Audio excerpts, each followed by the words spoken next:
Welcome everyone to this section of the course on advanced Python modules. Python has several built-in modules that we haven't really fully explored yet. In this section, we will dive deeper into some useful built-in modules that already come prepackaged with Python. We'll explore their use cases, and then at the end we'll give you a fun puzzle exercise to solve that uses various modules. The modules we'll be covering in this section of the course is the collections module, the OS module and the datetime module, math and random, Python debugger, time it, and in general how to time your code.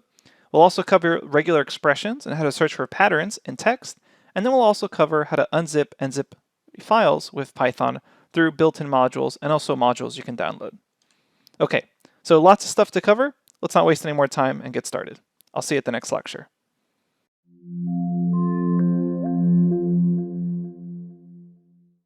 Welcome everyone to this lecture on the collections module. The collections module is built into Python when base Python, and it implements specialized container data types that are essentially alternatives to Python's built-in containers that are just general purpose. So what I mean by a container is something like a dictionary or a tuple.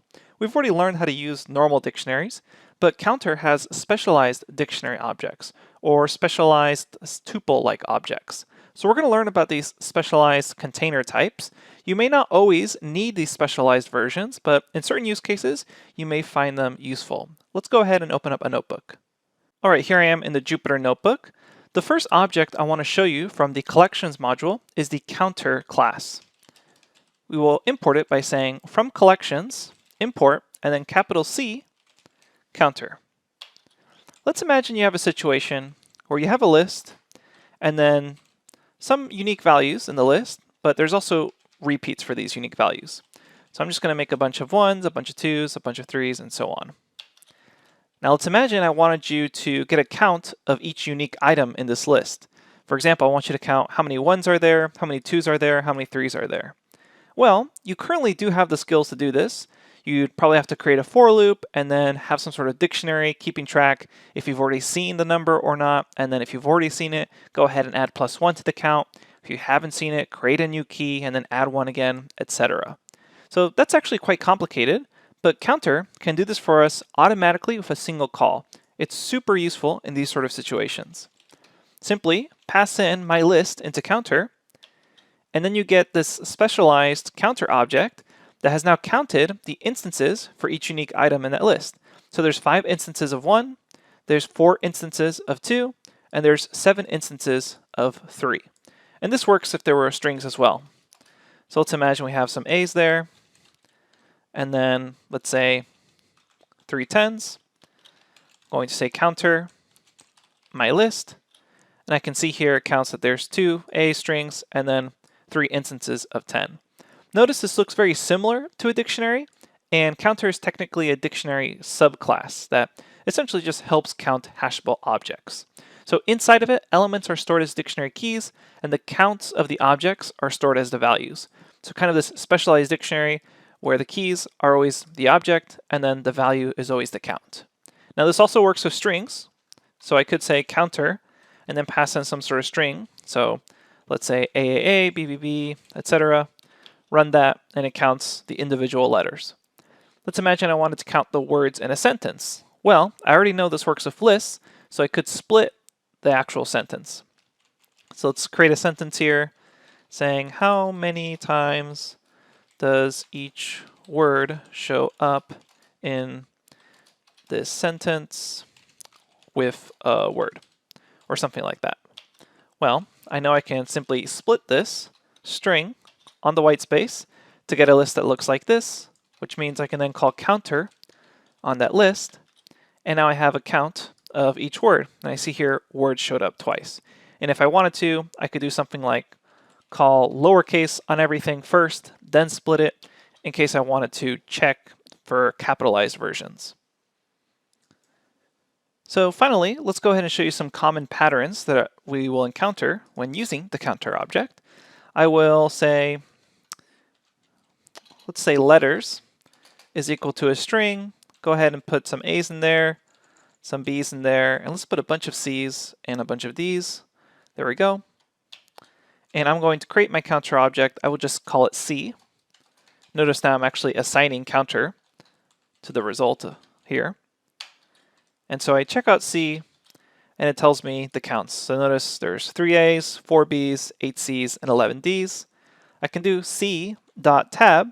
You'll notice there's a bunch of methods that look very similar to methods that we already know are available on a dictionary, like keys or values, but there's also things like most common. So most common will actually just return back the most common here in a list as a tuple.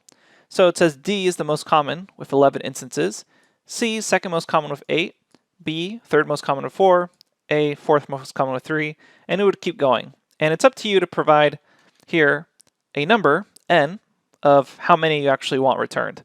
So let's say I wanted the 2 most common, then it would just return D and C. If I wanted the 3 most common, then it returns D, C, and B, and so on. And we've actually provided for you in the lecture notebook that goes with this. Just going to bring it in over here. If you scroll, there's a common patterns when using the counter object. It's essentially a little table here that shows you just things that are common to do, like get a list of total of all counts, reset all counts, list the unique items, convert to a set, and so on, and then the actual code you would use in order to do that. So let's go ahead and try one of these out. Let's imagine I wanted to list unique elements. Then all I have to do is take my counter object, which you notice looks kind of like a dictionary here, but I can actually pass this into a list, and then I essentially just get a list of all the keys, so all the unique values. Lots of different things we can do with the counter object. Obviously, it's really designed to be this workhorse for the case where you have to count unique elements. All right, we have 2 more things to show you from the collections module. The second one I want to show you is the default dictionary. So we'll say from collections, import default DICT dictionary. And what we're going to do here is show you what happens in a normal dictionary, and then we'll show you what happens with a default dictionary. I'm going to create a dictionary, quite simple, has the value A, or excuse me, the key A with the value 10. So I check out this dictionary, A to 10, no problem. And if I call the key A, it returns back 10, as expected. But in a normal Python dictionary, let's imagine I call the wrong key. So notice wrong, definitely not a key yet in this dictionary. If I try that, it's going to complain saying, hey, key error, this doesn't exist within this dictionary. In certain situations, especially when you're doing something like a for loop that you want to quickly add in keys that are not already present in your dictionary for whatever particular reason, you can use a default dictionary. And what a default dictionary does, the way it gets its name, default dictionary, is it will assign a default value if there's an instance where a key error would have occurred. So essentially, if you try to ask for a key that isn't present in a default dictionary, it will assign it with some default value. Let me show you how you can create this default dictionary. And the way we do this is by saying whatever your dictionary is going to be, so we'll call it D again. In this case, we call it default, DICT, for default dictionary, and we have to choose what the actual default value will be. So instead of returning a key error, it'll assign it our default value. And we can do this through the use of a lambda expression. So we'll simply say lambda, colon, and then whatever you want the default value to be. For instance, let's say I want all the default values to be 0. So it still behaves like a normal dictionary under normal circumstances, where I can assign some key. So let's say this is a correct key. I'll assign it the value 100, and if I call it again, it turns back 100. But now, let's put in a key that we know is not currently present. So in a normal dictionary, this would result in a key error. But maybe you have a situation where you want your script to keep running and you want to assign some default value, like 0. So when we run this, notice we don't get that error anymore. Instead, it's automatically assigned it this default value. And now when I check out the dictionary, I see it's a default dictionary. It reports back that it has this lambda function here. That's what this is, or a lambda expression. And then we have the wrong key, 0, correct, 100. So hopefully you can see the various use cases for a default dictionary. Perhaps you're trying to assign values to a dictionary, but you don't know if everyone's present or not. So maybe you just have a default value of 0 for them if you encounter them and don't have them in the dictionary yet. Okay, so that's the default dictionary. The last specialized container object that I want to show you from the collections module is called the named tuple. So similar to the way a default dictionary tries to improve on just a standard dictionary by getting rid of this key error with a default value, the named tuple tries to expand on a normal tuple object by actually having named indices. So let me show you what I mean by that. Let's create a standard tuple. We'll say my tuple, and it's just 10, 20, 30. So this is a very small tuple, which means if I wanted to grab, let's say 10, I know I can see it's at index 0, and there we have 10 returned to us. So I just need to look up the index, pass it in, and then there's 10. Now, in certain situations, you may have a very large tuple, or you may not remember which value is at which index. So the named tuple is going to have not just a numeric connection to the values, but it will also have essentially a named index for that value. So instead of just calling it by 0, we could call it by some sort of string code. Let me show you how we can construct a named tuple. It actually kind of looks a lot like a class.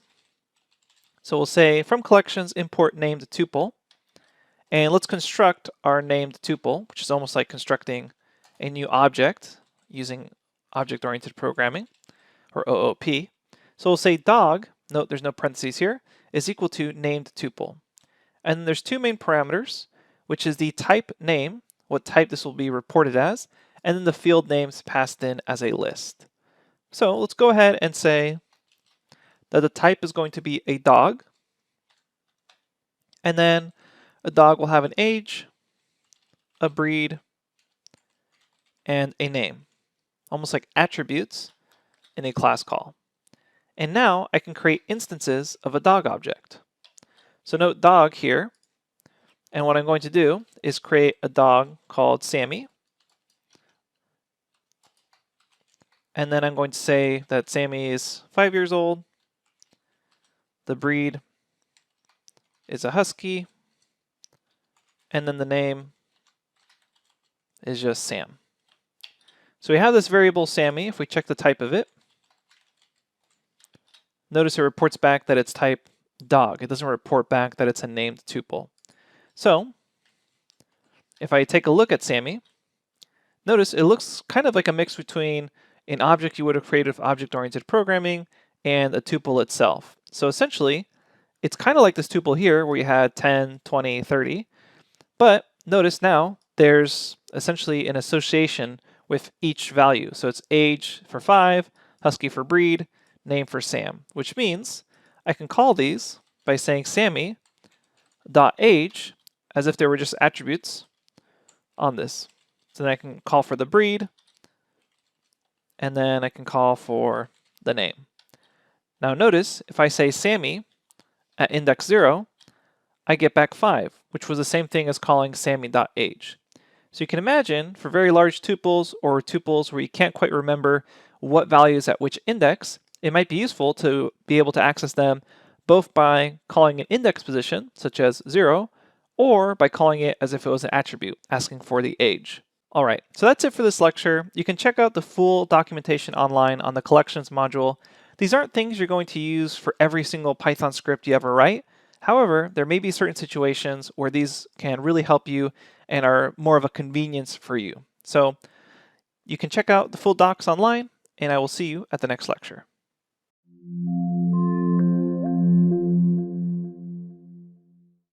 Welcome back, everyone. In this lecture, we're going to be focusing on two built-in modules which relate to opening and reading files and folders on your computer. And that is the Shell Utilities module and the OS module. So Shuttle or OS. Essentially, we already know how to open an individual file with Python. We saw that at the very beginning of the course. But we still don't know how to do a few things, such as, what if we have to open every file in a directory and read and write to it? How would we actually find those correct directories and loop through them, especially if there were subfolders within subfolders? Also, what if we actually wanted to move files around on our own computer? Python's OS module and Shell Utilities module allow us to easily navigate files and directories on the computer, and then perform actions on them, such as moving them or deleting them. Let's go ahead and explore these modules and get started. Okay, here I am underneath Advanced Python Modules folder. I wanted to note here that the lecture notebook that corresponds with what we will be showing here is called Opening and Reading Files Folders. So keep in mind it's not called something like OS module and shell utilities. So right now the lecture notebook is this one, Opening and Reading Files and Folders. And I would recommend that you follow along with a notebook in the same location as me, which is under Advanced Python Modules, since we're going to be doing things like listing directory structure. And if you want to see similar results, it should be in the same location as where I am. So I've gone ahead and created a new untitled notebook, which is this right here. All right, so again, if you're doing this in another directory on your computer, keep in mind the results you see may be slightly different than ours, but the actual logic should still be the same. To discuss opening and reading files, let's quickly review an understanding of file paths. If you're in Jupyter, you can type pwd, hit enter or shift enter, run this cell, and it will report back your current working directory, which is right now here under Complete Python 3 Bootcamp and then Advanced Python Modules. The second most important thing to note here is it actually reports back the syntax structure for writing a file path for whatever your operating system happens to be. In my case, I'm using Windows, so it separates folders or directories with this double backslash. And that sort of formatting is important later on, so keep that in mind. If you're using something like Linux or Mac OS, it's probably going to show you a /, but it should show you the correct format. Okay, so I understand now where my notebook is located. What I want to do before we get started is create a practice file. So I actually already know how to create a practice file or any text file, write to it, and close it. And what I mean by that is early on in the course, we covered doing something like this, where I will open up practice.txt file, and since this actually doesn't exist yet, it will actually be creating a text file, and I want to write to it.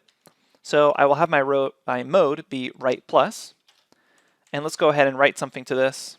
This is a test string, and then I will close the file. And you can do this with a with statement if you prefer. So if you run this, basically what happens is it's going to open up practice.txt file and overwrite this is a test string on it and close it off. So now if I take a look at Advanced Python Modules, you should be able to scroll somewhere here and see practice.txt file, which if you click on it and open it, it says this is a test string. Perfect. Okay, so we'll be working with that text file later on. But let's come back to our notebook and first discuss how to use the OS module. So the OS module is really useful because it allows you to do things like get the current working directory or list all the files in a directory, and these commands work across all operating systems. So I simply say import OS, and I can say os.get cwd current working directory, open and close parentheses, and it reports back the current working directory. So pwd right here, this is kind of a special command within Jupyter. It also works technically at your command line if you're running something on Mac OS or a Linux-based system.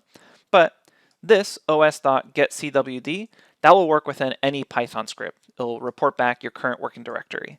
And let's imagine I wanted to list items in a directory. If I say os.listdir,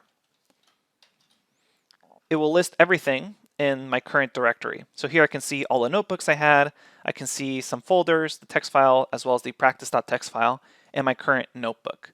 Now by default, if you just say list dir, it's going to list all the items in the current working directory. What I could do is list items in another directory. So for example, if I wanted to, for instance, figure out what are all the files and folders I have under users, I can run that, and now it's going to list everything underneath users. So I can see all users, default, my profile, public, etc. So list directory essentially just takes the argument of path, you pass it in, and it lists all the items there. This will be very useful if you wanted to maybe have a for loop to open up all the files in a directory. And we'll see later on how we can do that in an even more robust manner through os.walk. So now we know how to get the current working directory, and again this works on any operating system or any Python script, and we know how to list all the items in any directory. Now let's go ahead and show you how you can move files around, which is something we actually don't know how to do yet.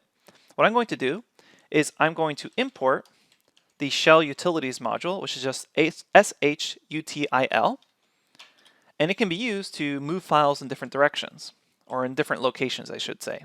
So right now I have my practice.txt file located right here under Advanced Python Modules. Let's go ahead and show you how you can move it. You simply call shell utilities.move, and it essentially just takes two main parameters, which is src, the source, and dst, the destination. So it's very similar to the Unix mv command. If you're comfortable with the Linux command line, this should feel familiar. Essentially what we're saying is take this source and move it to this destination. So let's go ahead and grab that practice.txt file. And then the next thing I need to do is tell Python where I want to move this file to. I need to choose somewhere where I actually have permission to move it to. So if you're running this on a work computer or work network where you don't have full admin permissions, you may actually encounter an error here. So make sure you have permissions on your computer to do this. I know that I'll have permissions in my own user folder, so let's go ahead and do that. Going to copy and paste this path. Let's type that in, move that, and now basically it reports back that this practice.txt file is now located underneath my username. And if I take a look back at my folder, Advanced Python Modules, and scroll down, notice that practice text file is no longer there. And if I were to search on my computer underneath my username, I would find that practice.txt file there. And I can actually confirm this by just saying os.listDirectory. Let's go ahead and list everything that's under my username. Whoops. Run that. And I should somewhere here be able to see that practice.txt file. So if you keep scrolling down, eventually, let's make sure it's in alphabetical order. Here it is, practice.txt file. Perfect. So I was able to take a file and programmatically move it somewhere else on my computer. Now something to keep in mind is OS has a lot of functionality available on it. So as you get more advanced, you may find yourself wanting to do more things with it. You can say os.tab, and you'll notice that it has a huge list of things it can do. For the most part, we're just going to be teaching you the basics here, how to move things around, how to open things, list directories, and how to remove things. So there's three ways to actually delete a file, and I talk about this within the lecture notebook. So I'm just going to quickly bring that over to discuss it. So I'm going to scroll back up here, and here's the deleting file section. So we just went over moving things. And deleting files, you should note that the OS module provides three methods for deleting files. There's os.unlink path, which is going to delete a file at the path you provide. There's os.rmdir, which deletes an entire folder. However, the folder must be empty at the path you provide. So unlink is for a single file. Remove directory is to remove a folder. Folder has to be empty first, so you essentially have to unlink everything within that folder, then remove the directory. And then there's the shell utility command, which is remove tree. And this is probably the most dangerous one, which is the one I really want to talk about here. This will remove all files and folders contained in the path. This one you have to be super careful with because these methods can't actually be reversed. So they're operating essentially at the command line, which means it's not like just clicking something and dragging it to the trash, and if you made a mistake, you can take it out of the trash again. Once you delete something using remove tree, it becomes extremely difficult to try to recover the file. And you should just assume that you're not going to be able to recover it and it's a permanent removal. So keep that in mind. You should really be careful with this remove tree command and only use it when you're absolutely sure that you would have no problem deleting it, especially if there's a possibility this path could change. So because this is such a dangerous method, what I suggest you use if you find yourself needing to remove files is the send to trash module, which is actually an outside module you need to download. So you need to pip install send to trash at your command line. So open up your command line and type pip install send to trash, and then you should be able to import it. So send to trash is safer because it will send things to the trash bin instead of a more permanent removal. Okay, so again, OS module, it can delete files, delete empty folders, or delete everything within a folder, including all the files in it, but it's pretty dangerous to work with because it's a permanent removal instead of moving things to the trash bin, which is why I recommend if you do find yourself doing this, check out send to trash first. So let's explore send to trash. Going to come back here, and what I want to do is, after you've done installing it, import send to trash. There we go. And let's check everything that's in my directory. And I currently don't have that practice file in my directory, so let's go ahead and get it back. What I'm going to do is say shell utilities, grab the practice.txt file, which is currently located under my username, and then I have to figure out where I want to move it to, and I will move it to my current working directory, which I can simply say os.get current working directory. So that says grab that practice.txt file and move it back here.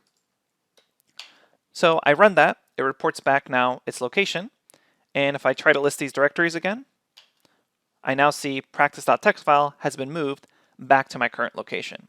Let's go ahead and send this to the trash. It's actually quite easy to do. You simply say send to trash dot send to trash, and then you just provide the full file path or file of what you want to send to the trash. So I will send this practice.txt file to the trash, run that. It's now in my trash bin. It hasn't been completely removed. I could recover it if I really needed to. And say os.list directory, and now I no longer see that practice.txt file. And now the last thing I want to show you in this lecture, which is probably the most useful, at least in my opinion, functionality of the OS module, is os.walk. And if you type os.walk and do Shift Tab here, it essentially takes in one parameter, top, and it says it's a directory tree generator, which essentially what that means is for each directory in the directory tree rooted at the top, it's going to yield a tuple. The directory path, the directory names, and then the file names. So the way I like to think about this is by creating a for loop. So we'll say for folder, comma, subfolders, comma, files. This is tuple unpacking in os.walk. And if you want, you can pass in your current working directory. But the reason I recommended you follow along in the same location we did is because I'm going to take a look at, if you go to Advanced Python Modules, up here, I created an example top-level folder. If you click on example top-level folder, notice there's two folders within it, midexample1, midexample2, and there's an actual file within the middle, midexample.txt. If you then go to midexample1, notice there's two bottom-level folders, some mid-level document in here, and then there's one text, etc. Bottom level 2, there's bottom text 2, come back up levels, go to midexample2, and this one is empty. So what I want to do is actually pass in the file path for this example top level, and this should give you a good idea as well as a simple comparison to be able to understand how os.walk is reporting back results. So I'm going to come back here, and I'm going to say the following. I'm going to say os.walk, and let's go ahead and actually grab the directory for this example top level file. And the way to do that is, let me insert a cell above this and quickly grab our current working directory. So I'm going to grab this guy here, paste it in, and in fact, let's do this on 2 lines so it's a little easier to read. So we'll say file path is equal to, and then we have this kind of long file path here, users, etc. And I'm not just going to look at Advanced Python Modules, I'm going to say \\, example underscore top underscore level. Note my capitalization here. Okay, and let's actually put this in a separate cell. So there's my file path. I'm going to look directly at example top level. So we'll say for folder, subfolders, files, and os.walk for this particular file path. If you want, if you're operating on a different computer, and for instance, you don't have access to our specific Advanced Python modules, you can replace this with os.get current working directory in order to explore what we're talking about here. But to get the same results I do, go ahead and check out this example top level folder. And then inside of this, we'll add in a couple print statements so we can clearly see what's going on. I'm going to print using, let's say, f-string literals here, currently looking at, and then I'm going to report back the folder I'm currently looking at. I'll print a new line with \n, and then I will print the subfolders, or really subdirectories, are, and now let's report back for every subfolder. We'll say for every subfold in subfolders, print, and what we're going to do here is again fstring literal, subfolder, and then what I'll do here is paste in that subfold. So it's going to report back the folder, and then I'm going to go through each subfolder or subdirectory within this, and then I'm going to print a new line. I'll do the same thing for the files. We'll say print the files are, and for f in files, I'll say print fstring literal here, file. Let's type in that f there to print out the file name. And once this is done, I'll print out a new line. And just for more organization, what you could do if you want, you can add in tab spaces. So essentially \t is a tab. So we can do that within these. So it says currently looking at folder, it'll list the subfolders indented, and it'll list the files indented. Let's go ahead and run this, make sure we didn't commit any typos. Looks like I have one minor typo. I accidentally said subfolders instead of sub_folders. Let's fix that. And there we go. Okay, so what is this actually looking at? It reports back, I'm currently looking at this folder, example top level. Recall, that's what I have here, example top level. So we're going to kind of do this comparison. It reports back the subfolders, mid-example1, mid-example2. So if I take a look here, I see mid-example1, mid-example2. Note these are folder directories. It's not just a single file. It says the files underneath this are file mid-example.txt. Now what OS walk is going to continue to do, it's then going to open each of these subfolders and report back, hey, now I'm looking at mid-example1. Here are the folders within mid-example1, and here's the file within that. Now I'm going to look at bottom level 1. So now it's looking at this subfolder. It says file 1 text is located in there. Now I'm going to look at the other one, bottom level 2, bottom text 2 is located there. Then we're going to go back up and now view mid-example 2. There were no subfolders there and there were no files there. So if you recall, mid-example 2 was just empty. So we can see here that OS walk, what it's going to do is essentially make a tree, and it's going to look at every single thing inside of this file path location. It's going to look at the folder, it's going to look at the subdirectories or subfolders, and then it's going to look at the files. And hopefully what you can do then is add in logic. So maybe you're looking for every text file within a certain directory that starts with the year 2010 or 2020 or something like that. Well, you could use this and then have some sort of if statement to check the file names. And now you can very quickly and programmatically look within directories within directories. So OS walk is extremely useful. It takes a little bit of time to get used to this sort of kind of tuple unpacking as well as the way the tree directory actually works. But hopefully this example kind of allows you to have a relationship between what is reported back versus what is actually there.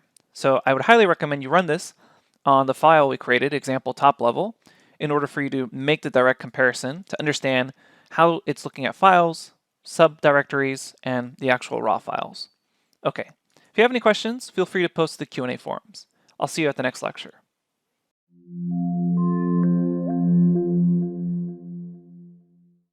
Welcome back, everyone.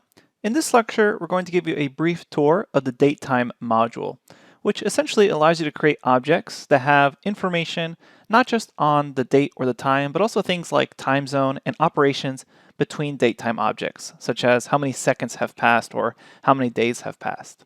Let's check this all out in a Jupyter Notebook. All right, to begin using datetime, let's first explore the time factor. To do that, I'm going to first say import datetime, and then we're going to create a datetime object. So I will say my time is equal to datetime.time.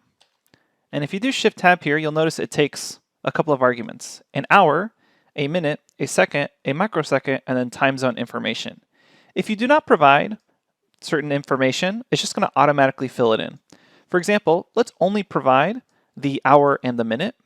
So let's go ahead and say it's 2 a.m. So notice it's going to work on a 24-hour clock, and then it's 20 minutes past 2 a.m.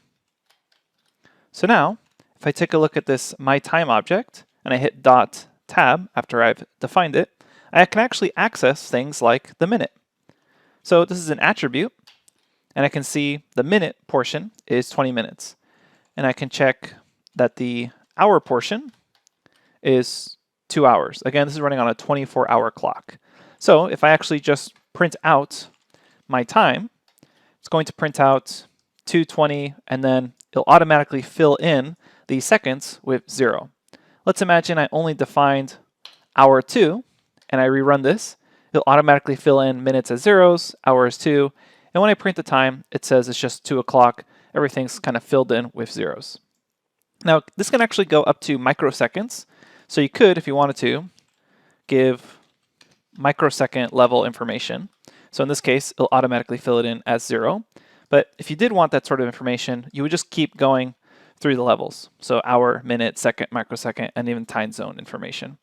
So you can go all the way for something like, if you want to be very precise, you can do, let's go ahead and do something kind of in the PM. So 1300 hours, 20 minutes, 1 second, and then 20 microseconds.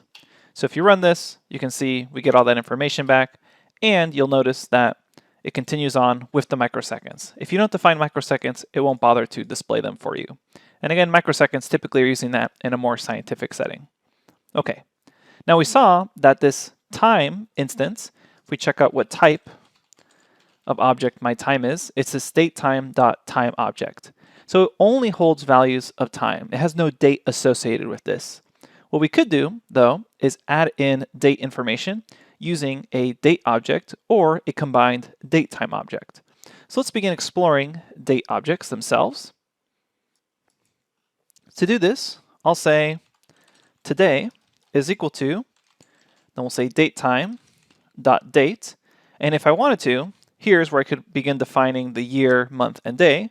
Or I could grab information on today by using the method call today. And now, after running that, I can print out today, and it'll say it's 2020, June 12th. So notice here, the format follows the European kind of standard, which is the year, the month, the date. And in general, most programming languages will follow this sample from kind of the largest timescale, years, to smaller and smaller, months, days, and so on. And just as you might have expected, all of these are attributes. So I can grab the year, the month, and the date as well, or the day. So 12, which means I can grab portions of this. And Python also allows you to return something called ctime formatting, which is just another way of formatting this along with some time information.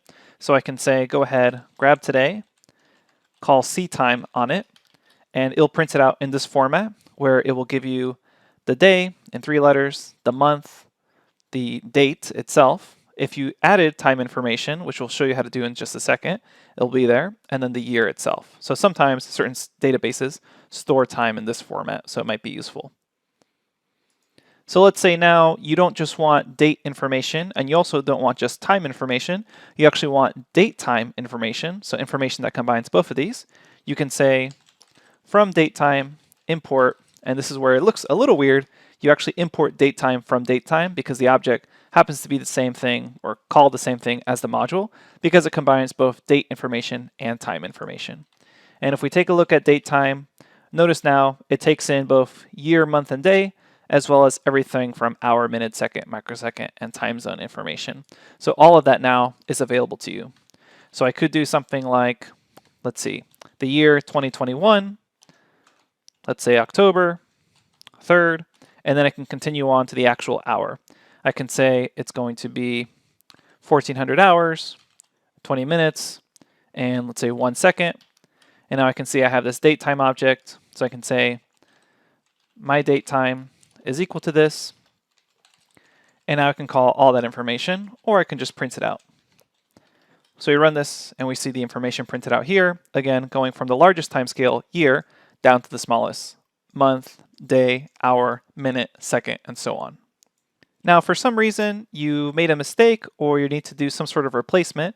Like for instance, I accidentally said 2021 and I need this to all be in 2020. I can do that with the replace functionality. So I can take my datetime object, call replace on it, and then I simply say what the attribute I want to replace is, such as the year, and then specify that it should be another year, like 2020.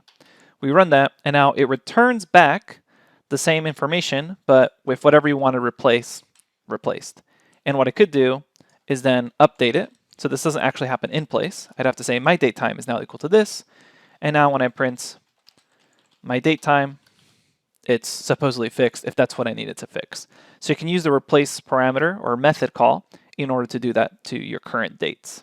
Now, something that's really common to perform with datetime objects or date objects is just simple arithmetic. For example, let's say someone logs in to your website on a certain day and then they log back out on another day or at a certain date time, or they leave at a certain date time. You probably want to figure out, well, how long did they spend on my website or how long did they spend logged in? And we can perform simple arithmetic to solve for these. And you can perform arithmetic either on a date object or a date time object. So we still need that date information there. Let me show you a couple of examples. Let's first do it with just pure date information. And date, recall if we come up here, is datetime.date. Alternatively, it's the same thing as saying something like from datetime import date. So it's up to you which one you want to use. Let's create two dates. Going to create date 1, and let's just say this is sometime in the future. Go ahead and say maybe 2021, and we'll make this November 3rd. And date 2 is going to be, let's say 2020, November 3rd. What I can do is actually perform direct arithmetic on this to figure out the difference between them. So I can say how much time is between date 1 and date 2 by taking this one in the future and subtracting this one. So I run this, and it returns back this time delta object. And as you might have guessed, if you take the difference between two date objects, it reports back the difference in number of days. And we could do something like result is equal to date 1 minus date 2. And if you check the type of this result, it's a special time delta object, which has its own properties and attributes, which you could find useful sometimes. So you can actually just call how many days have passed, run that, and it returns back 365 days, which makes sense because these are directly a full year apart. Something to keep in mind, though, is that if you're doing this for really long distances between years, that is to say, you may have issues with leap years. So it may not be exactly 365 days per year. Instead, you may encounter a leap year with an additional day. All right, so the other thing we can do is perform arithmetic on a date time object. And we can either call this with datetime.datetime, or as we saw here, say from datetime import datetime. Let's create two datetime objects. We'll say datetime1 is equal to datetime, and let's go ahead and use the same dates. And then what we're going to do is say 1 occurs at, let's just say 2200 hours. So that's datetime 1. Recall 22 here is hours, this is minutes. And then datetime 2 is equal to datetime. And let's do the same dates. They're 1 year apart, but we're also going to make them, let's say, 10 hours apart. So we run that, and now let's go ahead and check the difference between datetime 1 minus datetime 2. Run that, and now it returns back 2 points of information, total days, and you'll notice it returns back total seconds. So it's returning back 36,000 seconds. We know these are 10 hours apart, so I can check on this by saying 36,000 divided by, if we want to figure out maybe how many hours apart they are, I could say 36,000 divided by 60 to get minutes, divided by 60 to get hours. We run that, and we get back those 10 hours. If I save this as a result, let's copy this, say my difference is equal to datetime 1 minus datetime 2. You'll notice there's attributes here, and I can actually grab the total seconds, or seconds between them, which is 36,000. If I say my diff, and the total seconds is then now inclusive of not just the seconds in between them, but also how many seconds are in 365 days. So this is just the seconds portion. This is everything reported as seconds. That's it for this brief lecture on datetime module. You'll often find yourself encountering this if you're ever dealing with a database. Thanks, and I'll see you at the next lecture.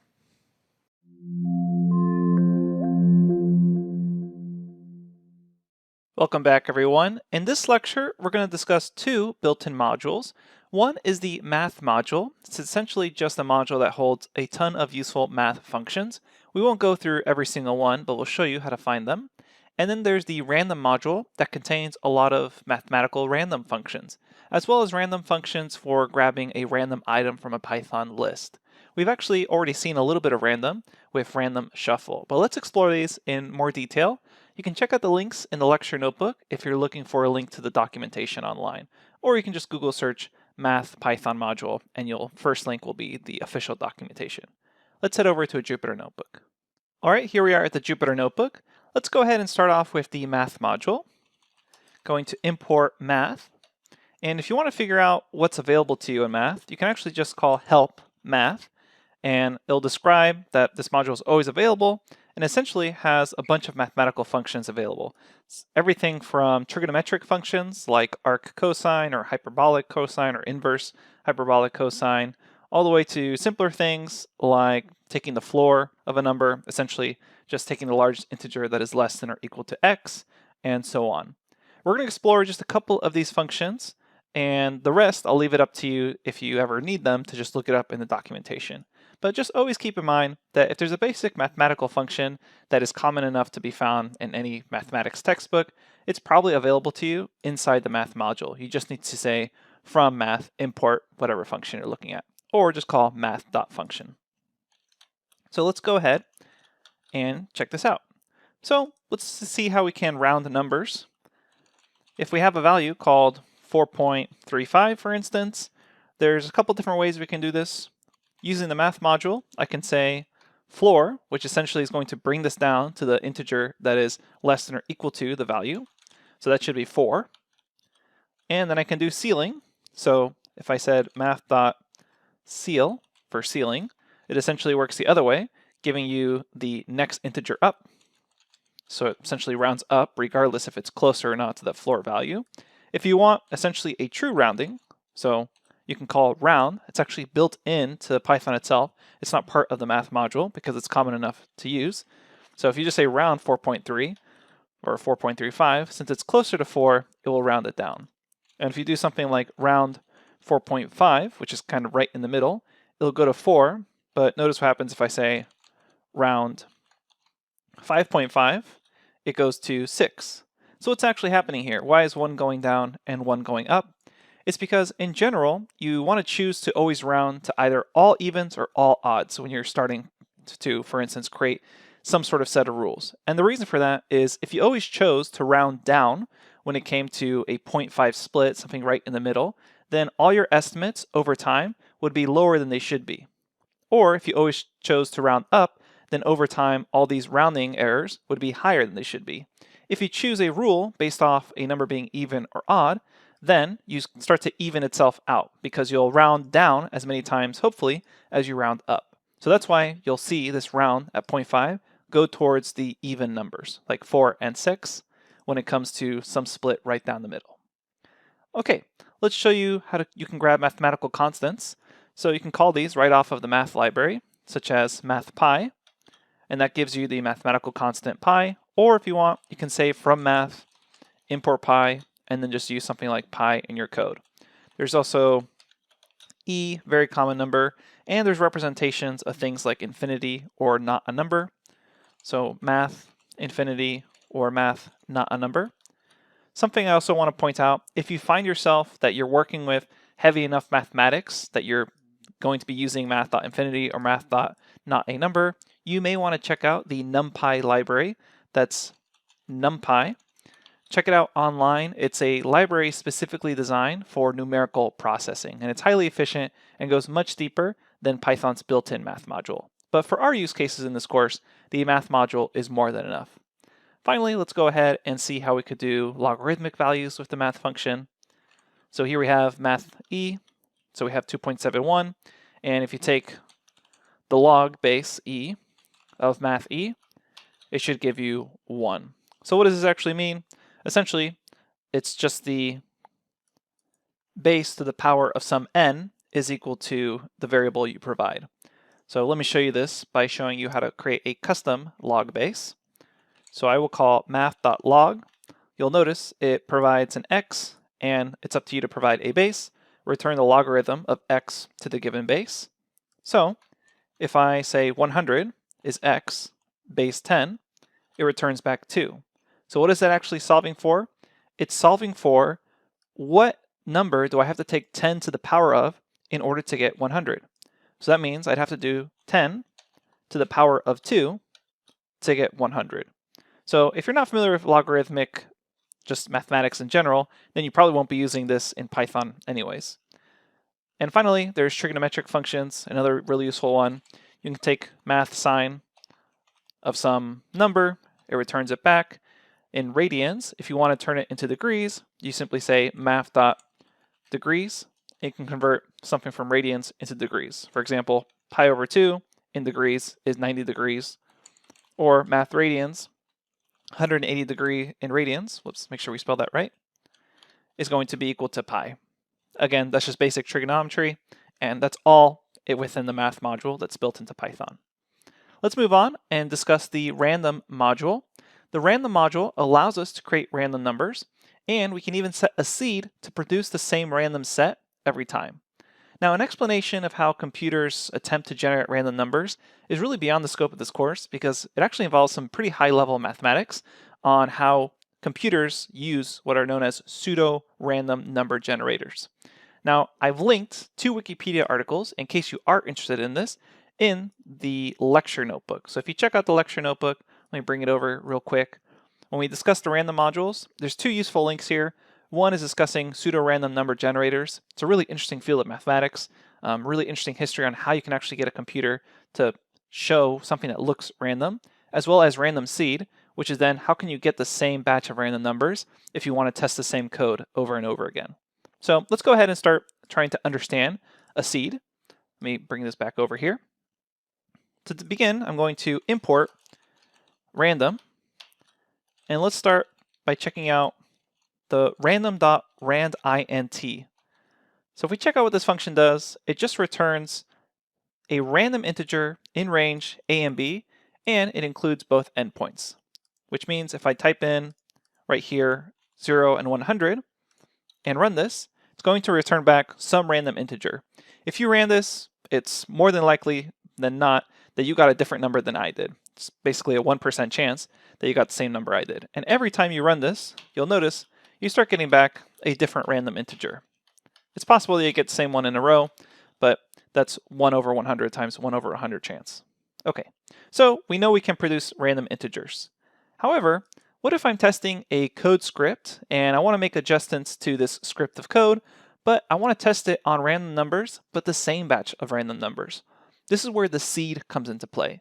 Setting a seed allows us to start from a seeded pseudo-random number generator, which means the same random numbers will show up in a series. Okay, when it comes to running this within Jupyter, in order to make sure this works, your seed should be in the same cell as whatever function you're using to generate random numbers. So we call random.seed, and then it's up to you to choose some seed value. Note, this value is completely arbitrary. It can be whatever you want. Often people do 101 just because it's easy to remember and it looks nice. Other times people, especially libraries, often use 42 because of Hitchhiker's Guide to the Galaxy. It's just a reference to that. But again, this value right here is completely up to you. It's totally arbitrary. So we choose that seed, and in the same cell, what I want you to do, if you're following along with me, is call randint, and then 0, 100. Go ahead and run this, and if you set this up, both with the seed, the same value I did, you should have gotten the same random integer if these were in the same cell. So notice here, we get back 74. And note what's going to happen. I'm going to run this again one more time. Again, I get 74. It doesn't matter how many times I run this cell, I always get back 74 because the seed's set. And the seed essentially starts the same series of random integers. So if I copy this and paste it in the next cell, if I run this, I will get 24. And if I run this one, I'll get 69. However, let's go ahead and reset our seed. Notice now all 3 cells keep repeating those same random numbers. But if I take one of these and I haven't set the seed or reset it again, and I keep calling this one, I'll get the same series of random integers each time. So essentially what that means is if I were to print these out, let's go ahead and copy and paste this a couple times. Let's print this out 5 times, and we'll reset the seed within this cell. What I should expect is that this first one produces 74, and that this next one produces 24, since I can see right here that it goes 74, 24, and I believe the next one was 69, and so on. So when I run this, I get back those results, 74, 24, and 69. And that's because I set the seed right before calling that first random integer. So the thing I really want to clarify here is just because you set a seed doesn't mean that every time you call a random integer, it'll always return 74. Instead, you should think of it as setting a seed for any sequence of basically infinite random numbers. Okay, so we already know that we can grab random integers using the randint function. There's a couple of other functions I want to show you with the random library. The first one I want to show you is taking just a random item from a list. So I can say my list is equal to list range 0 to 20. So now I have a list of a bunch of integers, 0 up to 19. And let's imagine I wanted to grab just a random item from this. I could say random.choice, my list, run this, and it chooses some random integer from this. In this case, it was 16 for me. Keep in mind, this does not permanently affect your list. 16 is still there within your list. Now, that's just for grabbing one item. Let's imagine you want to grab multiple items. Let's say I want 5 random numbers from this list. Well, there's 2 different ways of doing that. One is to allow yourself to pick the same number twice. So that's sampling with replacement. Or you sample without replacement. Means once you've picked out an item from this list, you can't pick it again. So let's show you first sample with replacement. So again, that's going to be allowing the same integer in this case to be chosen more than once. And the way that works is we call random.choices. And there's 2 main parameters here. It's the population, what you're actually picking from, which is my list, and then k, which is how many items you want from this. Let's make k equal to 10. So that means I'm going to randomly pick a number from this list. I'm going to do that 10 times, and it will return a list of those numbers. Since I'm sampling with replacement, I should be able to see some numbers duplicated. And with k equal to 10, it's highly likely that you picked the same number at least twice. So here we can see 4 was chosen twice, as well as 1. Actually, 4 was chosen 3 times. Okay, so that's sampling with replacement. Now let's imagine I want to sample without replacement. So what does that mean? It means that once I've chosen a number, I don't get to pick it again. And to do that, that's going to be random.sample. Same parameters. We provide a population, my list, and if I say k is equal to 10, we run this. Notice that none of these numbers are repeated, because once you picked it, you're not allowed to pick it again. Okay. Finally, we can show you how to shuffle a list. Keep in mind, this will permanently affect the list, so you don't need to actually assign the result to anything. So here's my list. If I wanted to shuffle it in place, I can say random.shuffle, my list. No, I do not do any sort of reassignment. It just does it in place. So the list is permanently affected. And in case you're interested in probability distributions, there are a few that are available to you in the random library. So there's a uniform distribution, in case you're familiar with it, which is essentially just going to randomly pick a value between a and b. So let's say a is equal to 0 and b is equal to 100. This is a continuous distribution, so that means floating point numbers are allowed. So it can pick any number between 0 and 100 up to a very large floating point precision. So it's not just integers. So you run this, and in this case, I chose 0.65.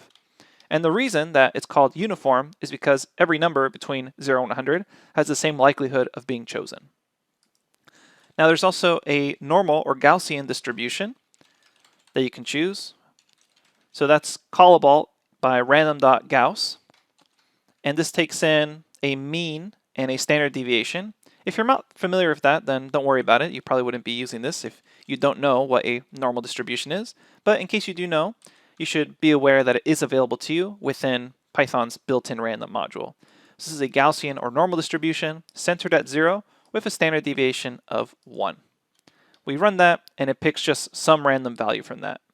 So something I want to know is if you're using Python to the point where you find yourself calling uniform random distributions or random normal distributions, you should really look into the NumPy library. We teach it in some of my data science and machine learning courses. You can check it out there, or you can just check out the free online documentation. It's a really powerful library, and I would highly recommend that if you're calling random.uniform or random.gauss, you just start switching over to NumPy at that point. Okay, thanks, and I'll see you at the next lecture.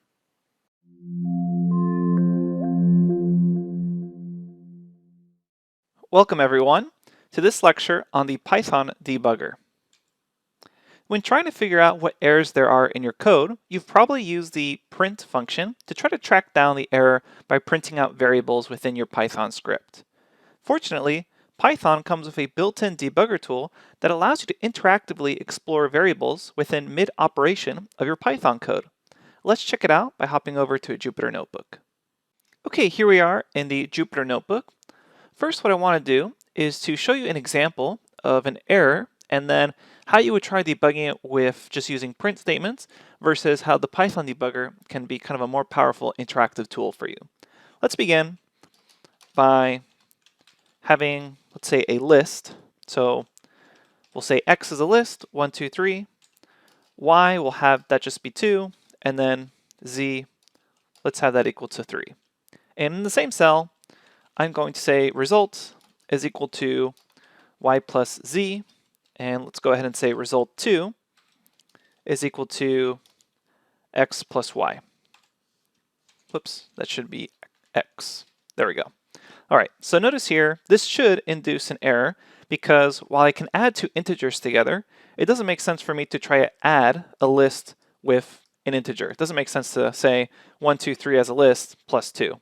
So that's not allowed, and if I run this, it reports back the type of error that's happening here. It says, can only concatenate list, not integer to list. So I can add a list to a list through concatenation or a number to a number. But let's imagine your error is a little more complicated than this. You get some sort of error report, but you're still not sure what exactly is going on. Well, you could try to begin putting in print statements or print function calls. Maybe try printing out the results on both to see if that helps. Maybe try printing out what Y is, and you keep running this, but you'll notice that eventually the type error may show up. It shows the same type error information. Let's imagine that you still don't understand what that error is, and at a certain point, you're just adding too many print functions to really try to hone in on what the error is. This is useful, however, because we did get to see at least that the first result printed, so we know the error sometime after this. But what we're going to do here is show you how you could use the Python debugger to set a trace. So I'm going to remove, for now, these print statements. Let's go ahead and just have these three variables. And what I'll do in a new cell is import pdb, the Python debugger. And then what I'm going to do is, let's copy again these three variables, and then I'll say result 1 is equal to Y plus Z, which does work. And essentially the same code we had last time, result 2 is equal to Y plus X, which we know won't work. So you run this and you get your error. Now what you could do is use print functions as we did before, or you could set a trace using Python debugger. And the trace is essentially going to pause operations mid-script and then allow you to play with variables to understand what's going on. That way you don't have to keep adding in print functions to try to figure out what result 1 is, what Y is, what Z is. Because you can imagine that these variable definitions could be way further up along in your code and not easily readable like we have here in such a short script.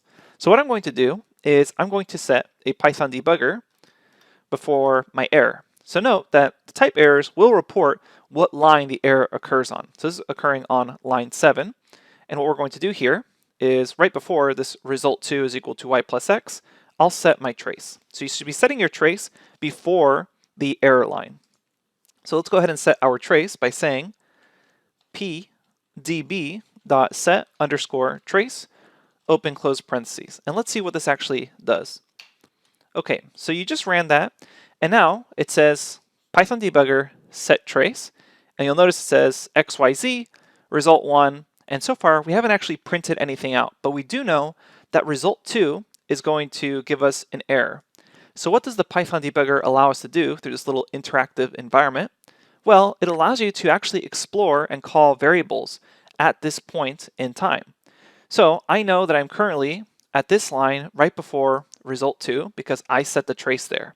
And then I can call variables like x, and it'll report back what they are. So basically, I've paused this operation mid-script, and then I can begin exploring what things are. So I can then ask, well, what's result 1 right now? Mid-script, it says it's 5. And then what is y? 2. So here I could then explore, well, at this point in time, what is y? I see that it's 2. And at this point in time, what is x? I see it's a list. And hopefully, this can then help you figure out what variables are interacting with each other. And often, sometimes a variable is none, and you try to interact with it, and it's not able to perform operations because it doesn't have an actual value associated with it. And hopefully, this would then help you figure out, oh, I can see here, I'm trying to add an integer to a list, and that's the source of my error. Keep in mind that Python debugger will still call on you, the user, to try to look up the error code, understand what's going on. Its main tool is for you to figure out in a very large Python script what variables are assigned to what in order to help you debug, especially in mid-operation, where at a certain point you've been reassigning a variable to certain operations or the certain outputs of functions, and you may not know clearly what it is at a certain point in time in your script. Python debugger essentially allows you to put a pause right in the middle of your script in order to explore variables, which is very useful instead of having to flood your script with print function statements in order to figure out what variables actually are. Okay, and then once you're ready to quit the debugger, you can just type in Q here, hit enter, and it will report back that you quit the debugger. So there you go. Now you can definitely check out the official documentation for the debugger. It comes with a lot more tools, but definitely this one of setting the trace is its main functionality. So if you check out the lecture notebook, we have a link here to the Python debugger documentation. You can see here how they're setting traces and calling modules, etc. So again, set trace is what you're mainly going to be using this for, but there's other options here you can check out in case you're interested in, and there's other debugger commands as well. Okay, thanks, and I'll see you at the next lecture.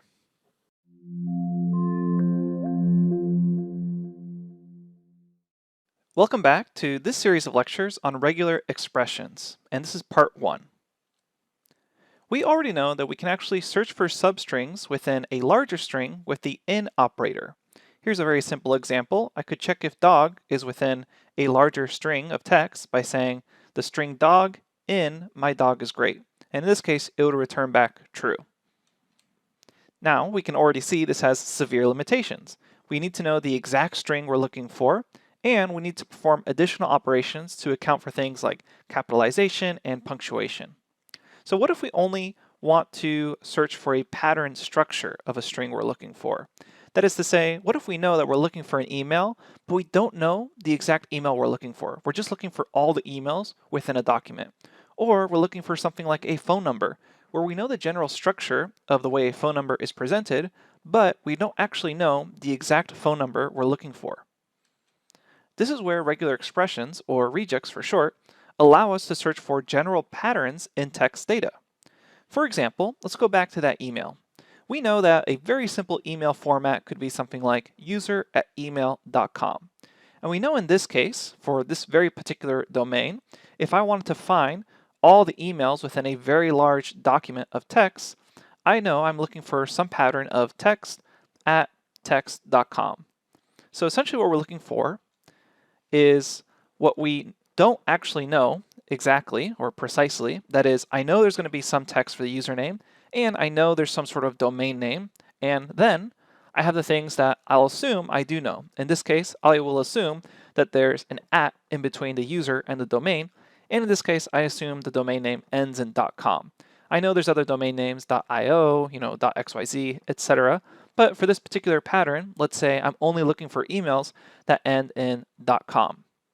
So what I can use regular expressions for is to construct a generalized pattern to search for something like this. So Python comes with this built-in regular expressions library, or RE for short, and you import it as RE. And the RE library allows us to create specialized pattern strings and then search for matches within text.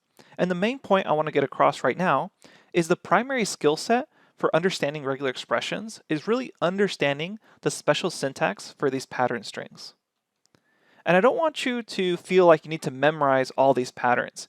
Regular expressions are notoriously difficult to memorize and understand. What you should really focus on is understanding how to look up the necessary information so you can quickly find the appropriate or correct patterns. Especially if you don't use regular expressions that often, you won't find yourself memorizing these specialized syntax codes. Instead, understand how to convert what you're looking for into a specialized pattern syntax, and then you can look up the necessary patterns, quantifiers, or identifiers that you need. So here's a simple example of what a generalized regular expression could look like. Let's imagine I'm looking for a phone number, and I know that it's in this format somewhere within a very large document. I know it's going to have 3 numbers in parentheses, a dash, another set of 3 numbers, a dash, and then a set of 4 numbers. An example regular expression pattern could look like this. So let's focus on what's happening here. Notice that outside of the string, there's an R, and that basically informs Python, especially when you're using the regular expression library, that don't treat this as just a normal string. There's actually identifiers within this string. And you'll notice that there's a bunch of backslashes, which corresponds to the individual identifiers. So these identifiers are essentially just placeholders, almost like wildcards, waiting for a match based off a particular data type. And in this particular case, \d stands for digit. So this is essentially saying I'm looking for 3 digits in a row. It doesn't actually care what the digits are because we don't know what the digits are yet. We just know that they're going to be in this format.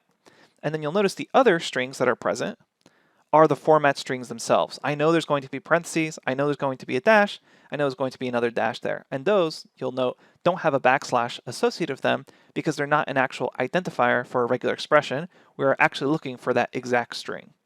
So again, we have these general identifiers and then the exact strings we're looking for. And this in turn constructs a general regular expression pattern. Now this is kind of the most simplified version of one. They can begin getting more complicated. You'll see here, this is a regular expression pattern that actually solves the exact same problem as the one before, but now it's using things like quantifiers in order to reduce the amount of text you actually have to write. So this is essentially saying find 3 digits in a row, and then another 3 digits, and then another 4 digits. And we're going to learn how to do this throughout this series of lectures. Okay, so we're going to start off first in this particular lecture is focusing on how to use the regular expression library to search for patterns within text. And then afterwards, we'll focus on understanding the actual regular expression syntax codes, those patterns that we just saw earlier, like \d, identifiers, qualifiers, groupings, and so on. Okay, let's get started. I'll open up a Jupyter Notebook. Let's begin by understanding how to search for basic patterns. We'll create some example text saying something like, the agent's phone number is 408-555-1234. Call soon. As we just discussed, you could search for simple strings in the text, such as phone, in, text, and you would get back a Boolean indicating true or false is that actual string in the text. But now let's show the format for regular expressions. To do this, we will import the regular expressions module, RE, and then we'll assign the pattern phone to a variable called pattern. So we will say that the string phone is equal to pattern. Then we can say RE, call the search function off of the regular expressions module, and then you pass in the pattern, and then you pass in the text, and you get back this match object. And so notice how much more information is here. This match object will report back not just whether there was a match to the phone, but also where the actual index location spanned to. So it starts at index 12 and then ends at index 17. So now let's search for a pattern that we know is not in the text. So we'll create another pattern variable or really overwrite it. And then something like not in text, which we know isn't there. And if we search for the new pattern in our text, we get back none, which means we don't really get back anything because there is no match. So now that we've seen that this re.search function will take the pattern, scan the text, and return a match object, and if no pattern is found, none is returned, which in the notebook setting just means that nothing is output to the cell. Let's take a closer look at this match object from before. We're going to reset pattern as phone, and we're going to run this search again. We'll say re.search, pattern in the text, and we'll actually save this to the variable match so we can explore this match object. So this is a regular expression match object, and it has a lot of information that we can grab from it. We can call the span method in order to get the actual index location of the span. And then you could also ask for the start or the end index by themselves. And keep in mind, if we had multiple matches inside the string, we would unfortunately only get back the first match. So if I had a string that said my phone once, my phone twice, and then I tried running the same command as before, saying match re search for phone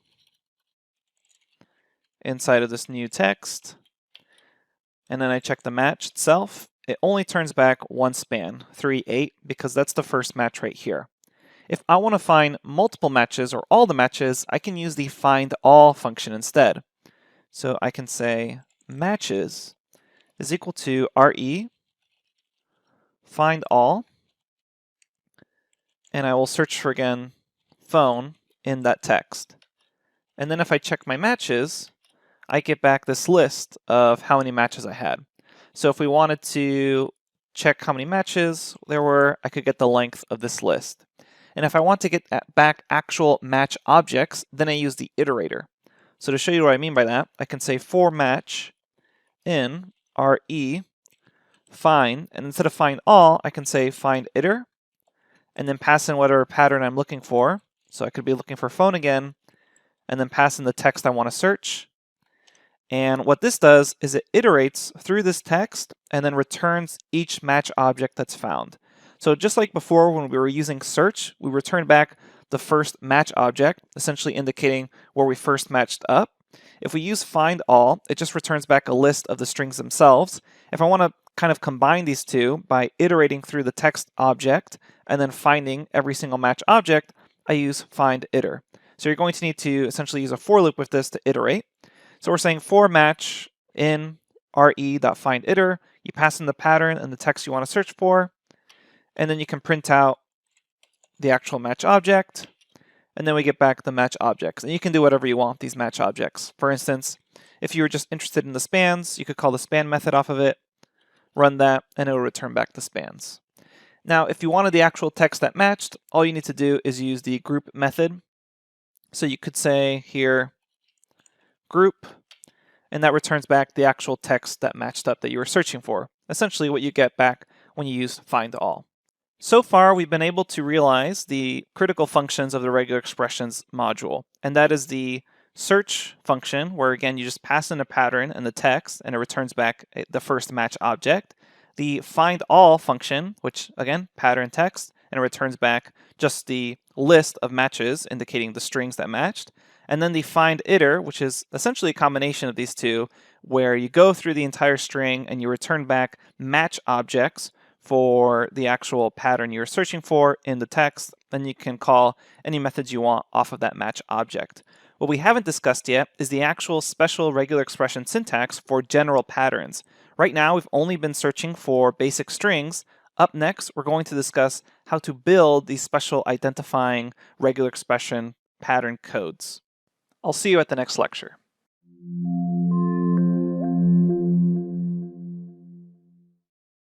Welcome back.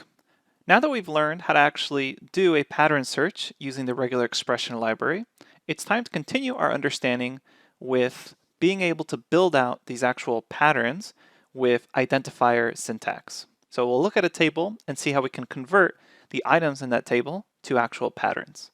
Let me head over to the Jupyter Notebook. We just discussed how to use regular strings for pattern searching when using regular expressions library. Now let's move on to the key part of regular expressions, which is the special pattern codes you can use to build out your own pattern sequences. We'll start off by discussing character identifiers, and here we have a table that tries to explain what each character identifier is.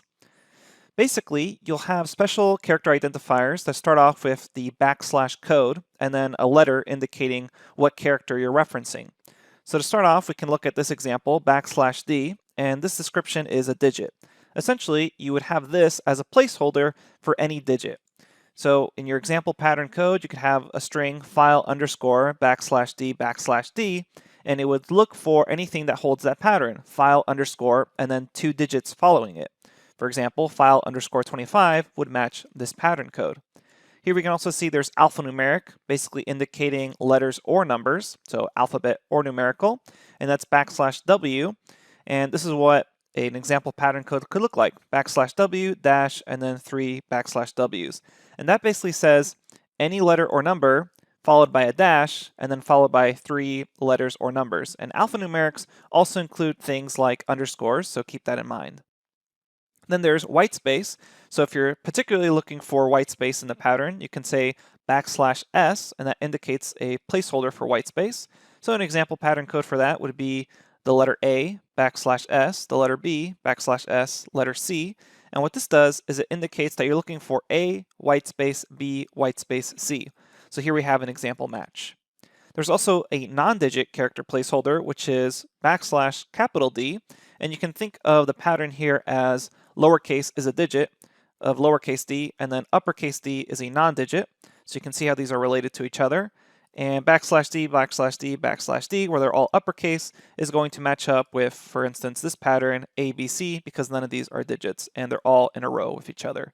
You also have non-alphanumeric and non-white space, again, the capitalized version of their counterparts. So here you can see some various example matches. Let's begin by checking out that example with the telephone number. We will say our text variable is my phone number is 408-555-1234. And then we will say phone is equal to re search. And if we actually search the phone number itself, 408-555-1234, in our text, we'll see that phone is that match object saying where it found its span. However, we may not always know the actual number. We just know the pattern, where it's 3 digits, a dash, 3 digits, and then a dash, and then 4 digits. So what we can do is replace this using the pattern character identifiers we just learned about. In this case, we're looking for a digit, so we will use \d. So we'll say \d, \d. Then we expect a dash, 3 more numbers, another dash, and then finally 4 numbers. However, recall that when working with strings, these backslashes indicated special escape characters, such as \n for a new line or \t for a tab. To tell Python that we're using these as a pattern for a regular expression, what we do is we add an R right in front of the string. So that basically tells Python that these aren't really escape slashes, such as new line or indicate tab. Instead, we're using them as a pattern for our regular expressions. So that's why you see this R in front of the strings when working with patterns for regular expressions. So let's rerun this cell and now see what our phone object is. And you'll notice the phone object is, again, the exact same thing. It's a match. But if I were to change these numbers around, so I said 7777 for the text and rerun these cells, it would still get the match. Before, it would not get the match because it's looking for the exact numbers.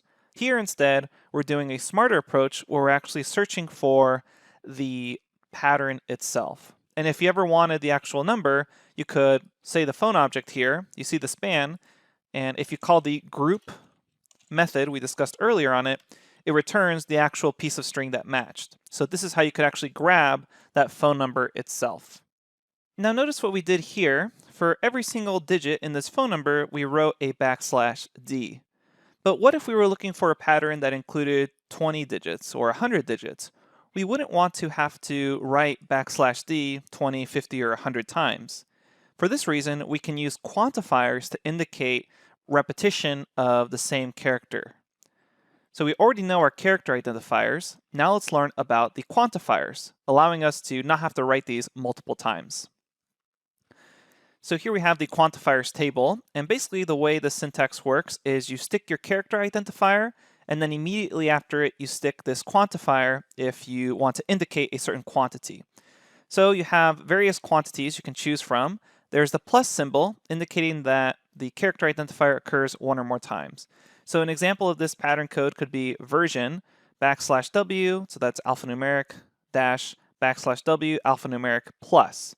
So what this plus indicates is that you're looking for \w one or more times. So an example match could be a-b1_1. So all of these are alphanumerics that occurred one or more times. Recall that underscore counts as an alphanumeric. Now let's imagine you wanted something to occur exactly n amount of times. So exactly 3 times, 4 times, you get the idea. You can use curly braces in that sense. So you would stick on your character identifier. In this case, we're looking for \D, indicating a non-digit, and we want this to occur exactly 3 times. So an example match would be ABC, 3 non-digits. If you want a range you're looking for example, occurs 2 to 4 times, it's the same curly braces, except now you indicate the lower limit, comma, the upper limit. So \d, curly braces, 2, 4. An example match could be 1, 2, 3. Another example match could be 1, 2, or 1, 2, 3, 4, because we're looking for a range here. Alternatively, if you're looking for 3 or more, or some n number or more, so you don't want to set an upper limit, you can just say curly braces, your lower limit, comma, and leave the upper limit blank. So \w along with curly braces 3, comma, no upper limit. Basically that just says 3 or more alphanumerics, go ahead and match them. So you can see any characters here, that string will match because it's 3 or more alphanumerics. And now you can see how regular expression code can get a little complicated quite quickly because you're adding character identifiers and quantifiers. But if you break it down, you'll be able to see what the actual pattern code is asking for. The next quantifier we can look at is an asterisk here, and that basically indicates if it occurs 0 or more times. So here we have an example pattern code, A, then asterisk, B asterisk, and then C asterisk. And what that is asking for, does A occur 0 or more times, followed by B occurring 0 or more times, followed by C occurring 0 or more times. So there are a ton of actual patterns this could match up to. For example, AAA, then 2 Cs. That indicates that A did occur 3 times, B occurred 0 or more times, and then you have C occurring 2 times. So very powerful here, and it's going to match a lot, so keep that in mind. And then you have a question mark here indicating once or none. So here we can see plurals, question mark, indicating does S occur once or none. And so an example match could be plural or it could be plurals. So either occurs once or no times. All right, let's see how we could transform our original search for a telephone number using quantifiers. We'll place our example phone, but now we know the actual amounts we want, so we're going to replace this with our character identifier and then saying I want exactly 3 numbers, then a dash, then another 3 numbers, and then we want 4 numbers. And this is now a regular expression pattern code for a phone number with dashes. So we can run this and see that if we check our phone, we get back the same match here because we're asking for 3 digits in a row, followed by a dash, followed by 3 digits in a row, followed by a dash, followed by 4 digits in a row. Now let's imagine that we wanted to do 2 tasks. One was to find phone numbers, but then also to be quickly able to extract their area code. That is the first 3 digits of the phone number, these first 3 digits right here. What we can do is we can use groups for any general tasks that involves grouping together regular expressions, and that allows us to later break them down. So to do that, we need to learn about the compile function. So we will say phone underscore pattern is equal to re compile. And what compile does is it compiles together different regular expression pattern codes. For example, the first pattern code we see here, that's just a single pattern code. But what we could do is think about it as 3 pattern codes connected by this dash. So that's exactly what we're going to do here. We will say R, and then our quotes, and in parentheses, we're going to group together 3 pattern codes. So the parentheses indicate that it's a group of a pattern. So the first one that's going to go into first parentheses is this one right here, \the curly braces 3. So there's our first group, and then dash, and we're going to do our second group, which is actually the same thing. And then the third group is going to be with the 4 here. So what this does is it takes multiple pattern codes, and each pattern code is separated with parentheses as a group, and then it compiles them into a single expression. So what this is going to do is it's going to compile these into this expression that we see right here. But what's nice about using the compile is that it still understands that these were 3 separate groupings. So you could call the groupings individually. So we've created a phone pattern using the compile function. So if I say results is equal to re search, and I search for the phone pattern in my text, and then I say results, and I group them together, I see here 408, 555, 7777. Now what I can do is say results group and call them by the group position. And the groups were denoted by these parentheses. So if I want the first group, I can say group 1. And notice here in a little bit of a differentiation from normal Python code, we don't start indexing at 0, we're starting at 1. So group ordering starts at 1. So if I grab those results and I group, and I just say group 1, it only returns back the first group here. So if I wanted group 2, essentially that second set of digits, I could say group 2, and it will return back 555. And if I wanted the third group, I would say group 3, and it will return back 7777. And if I ask for a group that is outside of this, such as group 4, it's going to say, sorry, there was no such group, because here we only had 3 sets of parentheses. First group, second group, and third group.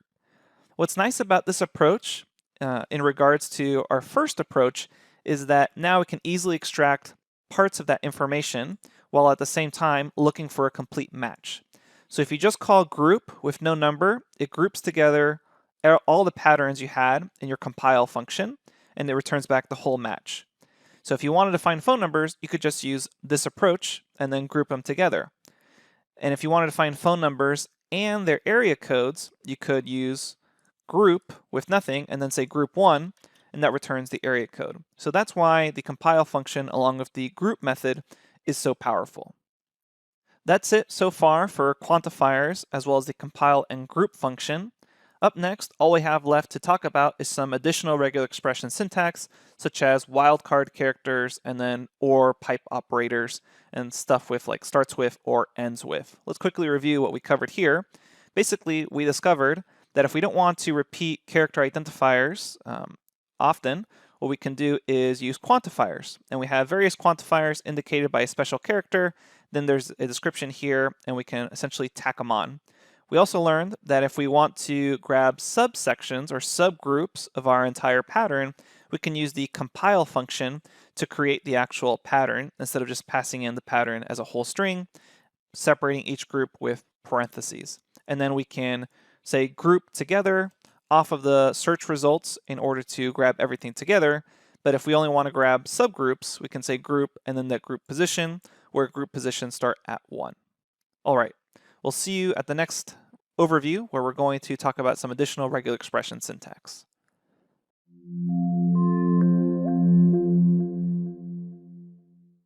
Welcome back to part 3 of the regular expressions lecture series. In part 3, we're going to continue learning about some syntax for regular expressions. Let's head over to the Jupyter Notebook.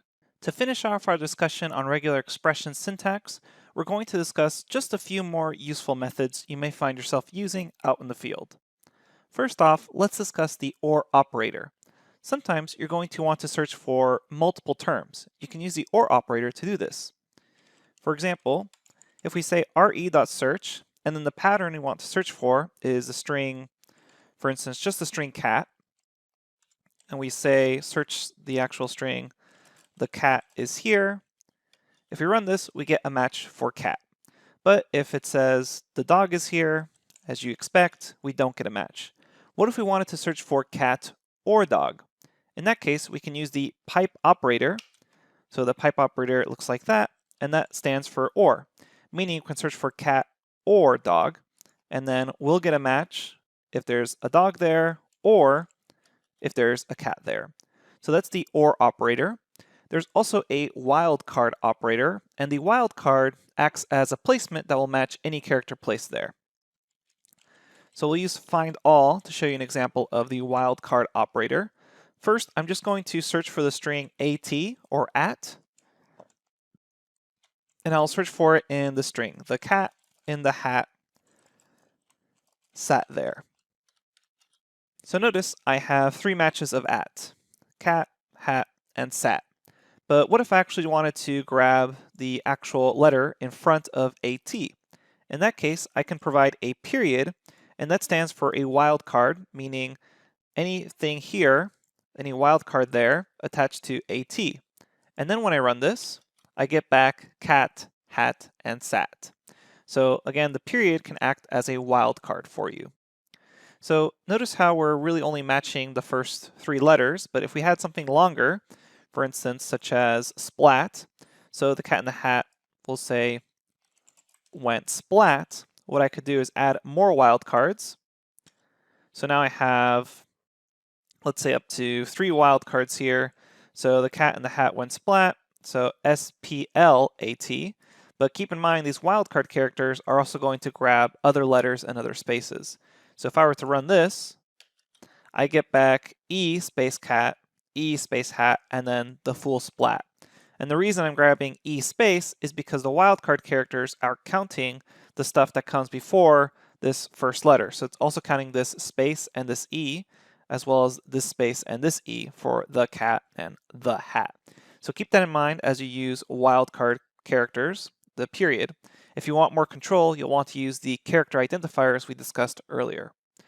Again, period, essentially just a wildcard. All right, let's finally discuss starts with and ends with. So we can use this caret symbol. We'll show you in just a second. We'll say re find all. And if I want to find everything that starts with a number, what I can do is indicate this caret symbol or 2 power symbol. That's just shift number 6, and then type in what I'm looking for. So what this indicates is that the string I'm searching through starts with a number. So we'll say 1 is a number, and this returns a match for 1 because the entire text itself starts with the actual digit. Keep in mind, this is only for the entire text, not for a number randomly inside of this. So if I say the 2 is a number, I'm not going to get any matches here because it's only searching if the entire text itself starts with a number. So if I say 2 is a number, then I find my match for 2. Similarly, I can say ends with, and the way you do that is instead of a caret symbol, you just, at the end of this pattern, put a $sign, and that says ends with. So if I say 2 is a number, I don't get a match. But if I say the number is 2, then I do get a match. So again, $sign for ends with, and then this caret or power 2 sign for starts with. And then there's also ways you can use exclusion. So to exclude characters, we use this symbol, but we use it in conjunction with a set of brackets. So let's make a couple more cells here so we don't get confused by the earlier syntax. I'm going to create a phrase called there are 3 numbers, 34, just another number, inside 5 this sentence. Okay, so here I have a phrase, and it seems like there's just random numbers placed inside this sentence. What I want to do is find or get back everything that isn't a number in this sentence. So I want to exclude digits or exclude numbers. The format for that is the following. You'll say your pattern is equal to, and use inside of square brackets, just like you would for kind of a Python list, say whatever you want to exclude. So in this case, I want to exclude digits. So look at the syntax here. I have square braces or square brackets, this symbol, and then backslash lowercase d. So that just says exclude any digits. So anything that matches with this character identifier. And then if I say find all pattern, and I put phrase here, I'm going to get back a list of every single character that was not a number. So I see there are, and then there's no number there, numbers inside this sentence. And what we can do is, if we actually want to get the words back together, I can add a plus sign to the end of this. Because remember, a plus sign, if we look back at our quantifiers, it just says occurs one or more times. So this is a nice way of regular expression to quickly remove things. So let's run these lines again.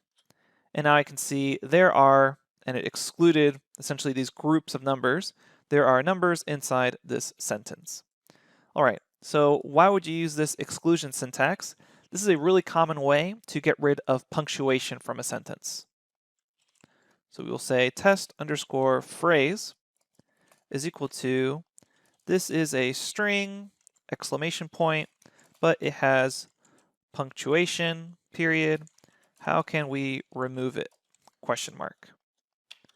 Well, what we can do is the following. We'll say re find all, and inside of this, we're going to say square brackets, this symbol, and now I can add things I want to exclude. So I'm going to just put them in the same order. So I can say I want to exclude an exclamation point, I want to exclude a period, and I want to exclude a question mark, and then I can add a plus sign. So I just want to exclude those wherever they occur, and then we'll say test phrase, and now I get back the list. This is a string. Notice how it's essentially being split on any punctuation, but it has punctuation. How can we remove it? So there's no longer any punctuation there. And something else we can do is add a space here so that it will end up removing the spaces. And then I get back a list of all the words. Meaning, if I say this is clean, then now clean is all these words, and I can then join them. So I will say dot join clean, and I will join them all with a space itself. And then I get back, this is a string, but it has punctuation. How can we remove it? So these are some more complex tasks you can use with regular expressions. And obviously you can see here how this quickly can get very hard to read. So always break down regular expression pattern codes in order to try to help yourself understand what's actually happening. We're going to show you two more useful things you can use for regular expressions. And one of them is actually these brackets or braces here, these square brackets. And that actually is basically just for grouping things together. In the context of this caret symbol, essentially says group these things for exclusion, but you can also use them grouping for inclusion. So let's show a couple examples of that. We're going to create some text that says only find the hyphen dash words in this sentence, but you do not know how long dash ish they are. Okay, so we have this text, and basically the main point of this text is that I have hyphen dash words, and then later on I also have hyphen dash words. But note here how I don't know how many letters are before and how many letters are after this dash. So my main task is, given this piece of text, go ahead and find words that have a hyphen or a dash in the middle of them. So how would I do that? Well, the general pattern idea would be a group of alphanumeric words or characters, dash, and then some other group of alphanumeric characters. So the way we do that is by filling out the following pattern. The pattern is going to be braces, and then inside these braces, I will say \w, and then I'll add a plus sign there. And what this indicates is just a group of \lowercase w. So remember, back from our character identifiers, lowercase w is just an alphanumeric. So it's basically looking for a group of alphanumerics. And remember with the plus, we're essentially saying occurs one or more times. So we can check for this pattern. We'll say re.findAll, and then we'll pass in the pattern, pass in the text, and it finds back any groups of alphanumerics. Now, if I want to find the hyphenated words, I'll say a group of alphanumerics that occurs one or more times, dash, and then another group of alphanumerics that occurs one or more times, and then I can get back the actual hyphenated words. Now, if we were to remove these actual braces so that it looks like this, you would get back the same results. However, some programmers, because this looks hard to read, they like to separate groups using this brace notation. And the brace notation also allows you to kind of combine things together. So maybe you're looking for a word and then some digits for some reason. You can use those braces to do this sort of grouping syntax. So just keep that in mind. If out in the field, you see sometimes people using braces like this. Often you'll see braces used in these sort of exclusion statements, but they can also be used for inclusion. And then you can also use parentheses for multiple options. So if we have multiple options for matching, you can use parentheses to list out these options. So I'm going to copy and paste some code here very quickly, just from the notebook that goes along with this video. And we say text is equal to hello, would you like some catfish? Text 2 says hello, would you like to take a cat nap? And then text 3 says hello, have you seen this caterpillar? So notice how all of these start with cat, and then it says fish, nap, pillar. So if you wanted to kind of find the different options, what you could do is say search cat, and then you can use parentheses to kind of group together multiple options. So we'll say fish, nap,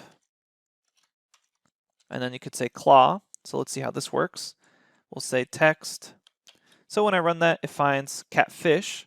So that was the first instance of that. And then if I say text 2, it says catnap. And if I say text 3, it doesn't find anything because I didn't say basically pillar. So I'm going to copy this and put that in there, pillar. And now if I check text 3, it finds the match. So all this is doing is allowing you to basically combine that OR statement we saw earlier with other pieces of text and provide multiple options. That's the basics of regular expressions, and you can check out the documentation page on regular expressions in the Python official documentation. It's linked to you at the bottom of the notebook for more information on regular expressions. Again, it can definitely very quickly get into some very complex looking syntax that is difficult to read, but always remember just the basics, where the main idea is you have some sort of character identifier and then attached to it some sort of quantifier if necessary.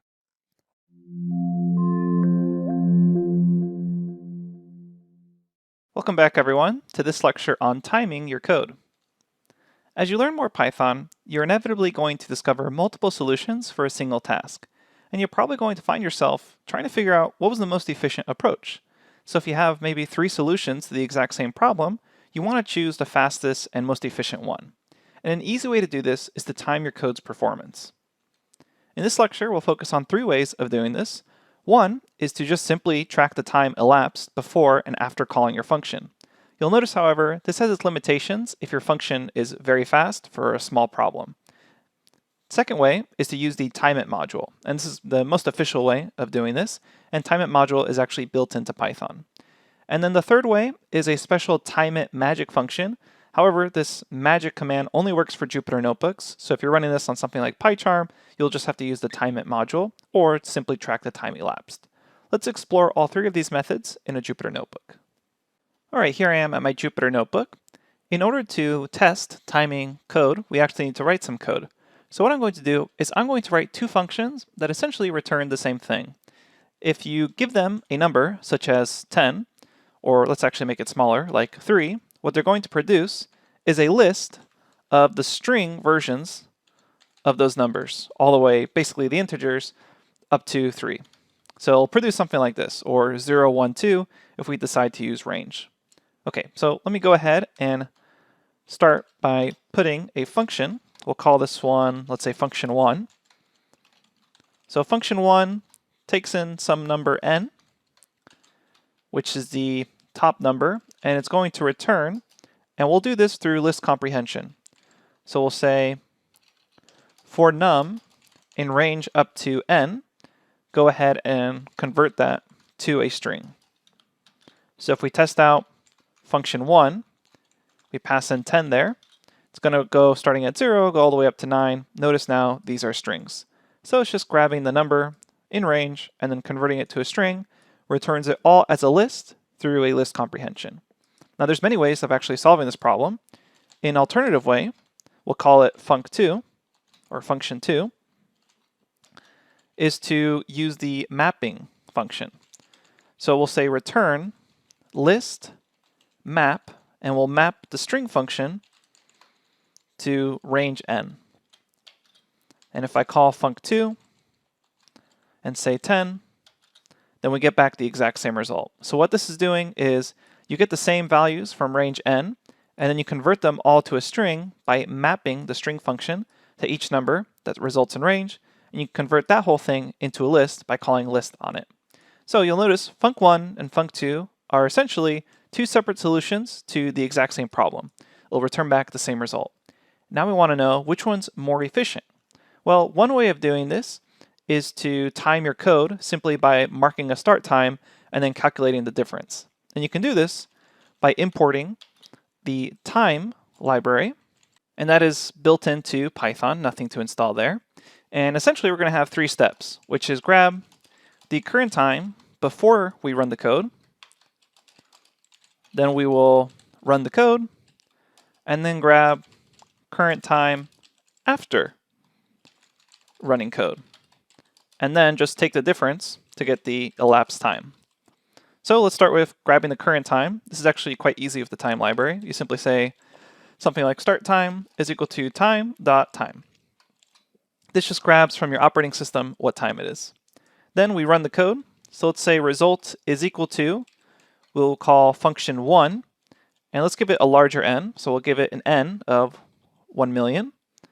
So it's essentially going to pass in 1 million here, and you'll get a list that's 1 million string digits long. Then we calculate an n time.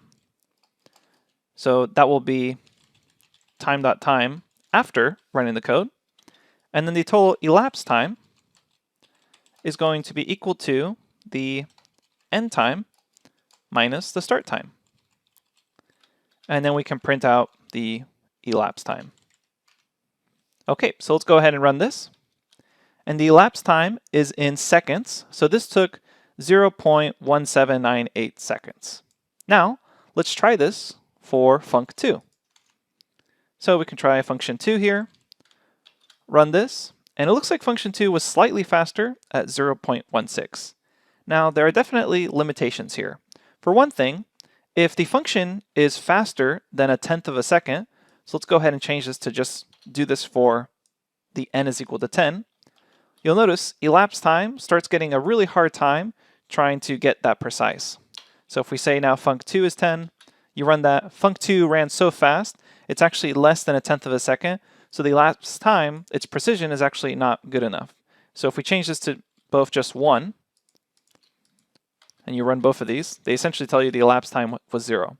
So for very simple pieces of code or code that runs very fast, the precision may not be enough to actually even show anything on elapsed time.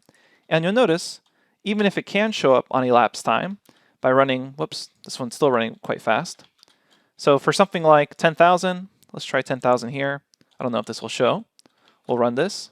So for something like this, these are both running so fast, it becomes really hard to actually compare their performance and whether or not there's a true difference between function 2 and function 1. It does look like function 2 is performing faster, but it's really hard to tell from this how much faster it's performing. So what we're going to do is instead use the timeit module, which is specifically designed to time code. So again, this is a very simple method that you can use for larger blocks of code that are simpler and you just want to get some total elapsed seconds. But when you actually want to know down to the efficiency which one is taking less time, it's time to move on to the timeit module. Okay, so we will import timeit. In order to time our code with the timeit module, you'll notice we will call timeit.timeit. And if we do shift tab here, there's really 3 main things to look at. One is statement or STMT. Another is setup. And then there's number of times you actually want to run this code. because time it is going to run the set statement code over and over and over again to figure out just how efficient it is. So what we need to do is get anything that needs to be set up beforehand, the code we actually want to test, and then the number of times we want to test it. What's a little interesting about this is that statement and setup are actually passed in as strings. You don't actually pass in the raw functions themselves. So let me show you what I mean by that. We're going to say statement is equal to, and then here I will have triple quotes in order to have a multi-line string. And my statement, which is the actual code I want to run, is going to be function1, and let's go ahead and just run it for the number 100. So recall, if I try to do this with the previous method by just typing in 100, it's most likely going to be too fast for me to actually figure out what the difference is between these.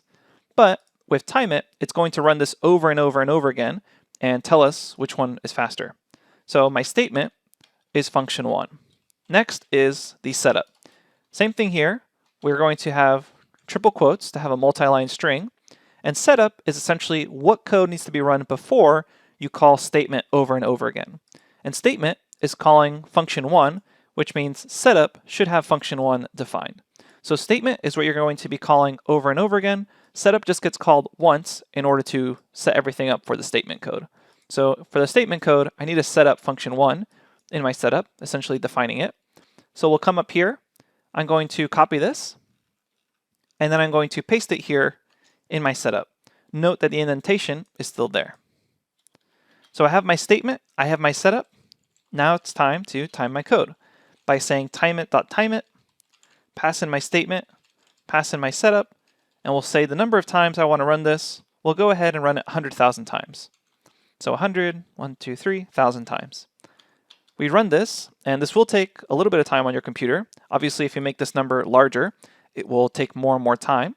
But what we really want to do is just run it enough times where we can see a discernible difference between the function calls.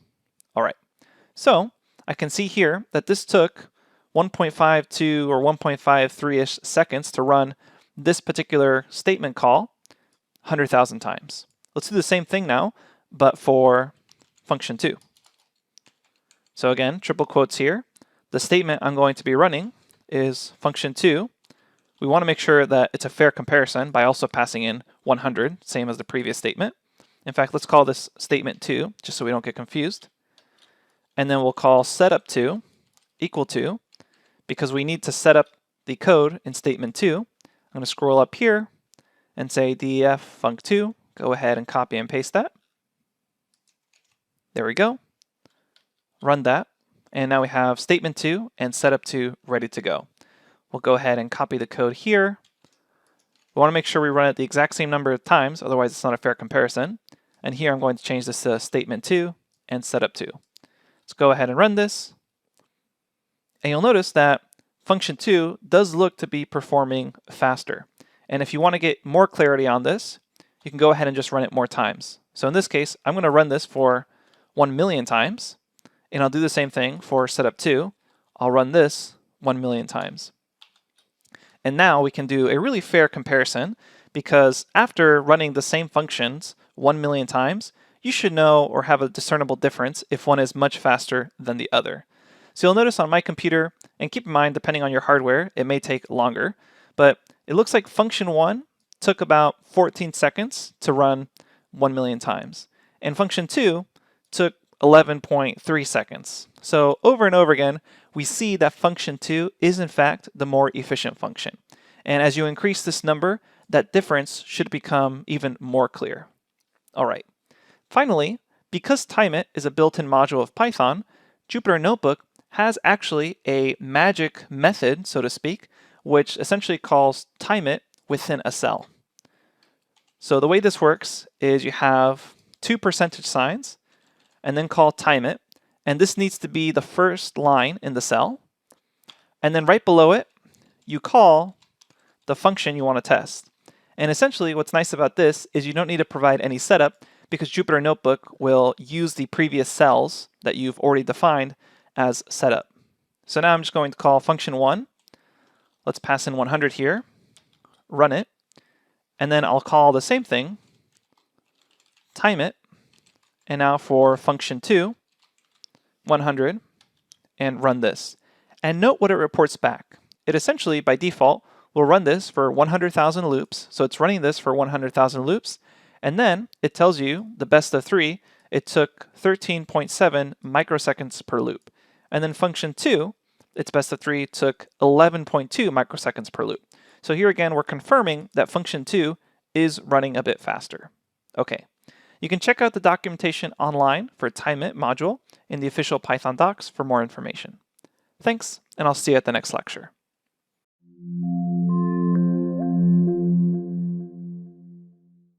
Welcome back, everyone, to this lecture on unzipping and zipping files. A zip file is just a compressed file, meaning you can take a bunch of files and compress them to save space inside of a .zip file. What we're going to do here is learn how we can do this programmatically with Python. We will create a zip file, compress text files, and then insert them into the zip file, close it, and then we'll show you how to unzip the information back into a folder of your choosing. Let's get started. All right, here I am in the Jupyter Notebook. What I'm going to do is create a couple of text files for us to work with and compress. So the first method we're going to be showing you uses the zip file built into Python, and later on we'll show you how to do shell utilities to essentially archive an entire folder at once. But we'll start off by showing you how to zip individual files and compress them. But we'll first need to create those individual files. So I will say f is equal to open. Let's say file1.txt. Open it with mode W+, so we can write to it and create it. And then I'm going to say fwrite, and let's say one file, and then fclose. So there's our first text file, and if you're running this in the same directory I am and scroll down, you should see file1.txt there, and if we open it up, we can see one file. And let's do this one more time. I'm simply going to copy and paste the code and create a second file. So we will say file2.txt, and let's write what's in it as 2 file. So I have these two text files, confirm that right here, file2.txt, we're ready to go. So the next step is, let's say these were really large text files and I wanted to compress them because I want to send them in an email. And maybe I want to do this programmatically. Well, what I can do is import zip file. This is built into Python, and we can use it to compress files. Essentially, it creates a zip file, and then you can compress individual files and insert them into the zip file. The first thing you do is you actually create the zip file first. So I will say comp_file as my variable, which is just going to stand for compressed file. And the way we do this is we say zip file dot zip file. Notice the capitalized Z and F. Then you call whatever you want to call your .zip file. So we'll call it comp_file.zip. And we're going to write to it. So we basically have the mode equal to W. So there's our compressed file. And if you come back to the folder you're working with, you'll notice you actually have a zip file here. Now, this zip file is empty. So what I'm going to do is I'm going to compress these text files and then insert them into the zip file. So the way the zip file library works is you essentially take your compressed file and then you write to it. So you say, go ahead and let's grab file1.txt. And then the other thing you have to specify is the compression type you're going to use. And if you take a look at the library, the link online for the documentation will show you various compression methods, but the most standard one is zip deflated. So that means we're just going to say compress type is equal to zip file dot zip underscore deflated. And you should be able to use tab to autocomplete that. So what that has done is it's grabbed this text file, compressed it, and written it to this zip file. And this whole time, this zip file is still open to us inside of Jupyter. So Python has this zip file open and it's working with it. Let's do the exact same thing for the second file. So we'll say compfile.write, and I will grab file2.txt, and then same as before, we'll use the same compression method.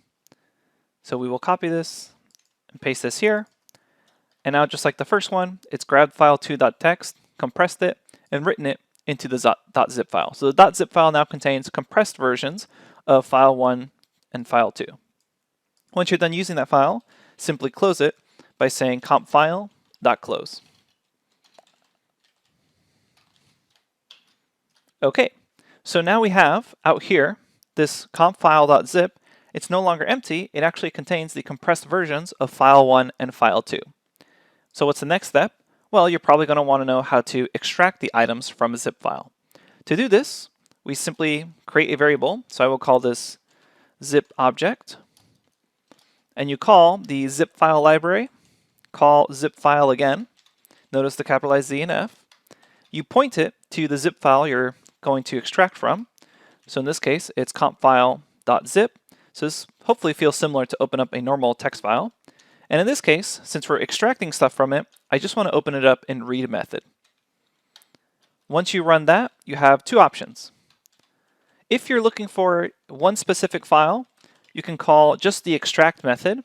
And here you basically have to say, I just want to extract, for instance, file1.txt. Or if you want to extract everything, probably the more likely case, you're just going to say extract all, and then you have to decide what the actual folder is going to be. So what path do you want to extract this to? So let's go ahead and call this extracted_content. Run that, and now what's happened is we've taken the contents of the zip file in read mode, and we've extracted them to a folder called extracted_content, which exists in the same location as this Jupyter notebook. And if you ever need to confirm what location you're at, just type pwd into a notebook. All right, so I come back up here. If you scroll up to the top, you should now see a folder called extracted content. Open it up, and now you see our extracted and decompressed versions of file1.txt and file2.txt. So you open those up, and here we can see one file, open up the other, and you should see two files. All right, so that is the built-in zip file library with Python. Now, keep in mind, typically when you're doing things like compressing folders and files, you often just compress an entire folder and extract an entire folder. You usually are not compressing single text items like this over and over again. So what we want to do is if we just want to archive an entire folder or extract an entire folder, usually the shell utility library is a better tool for that. So we've already played around a little bit with the shell utility library, which we can import as shutil.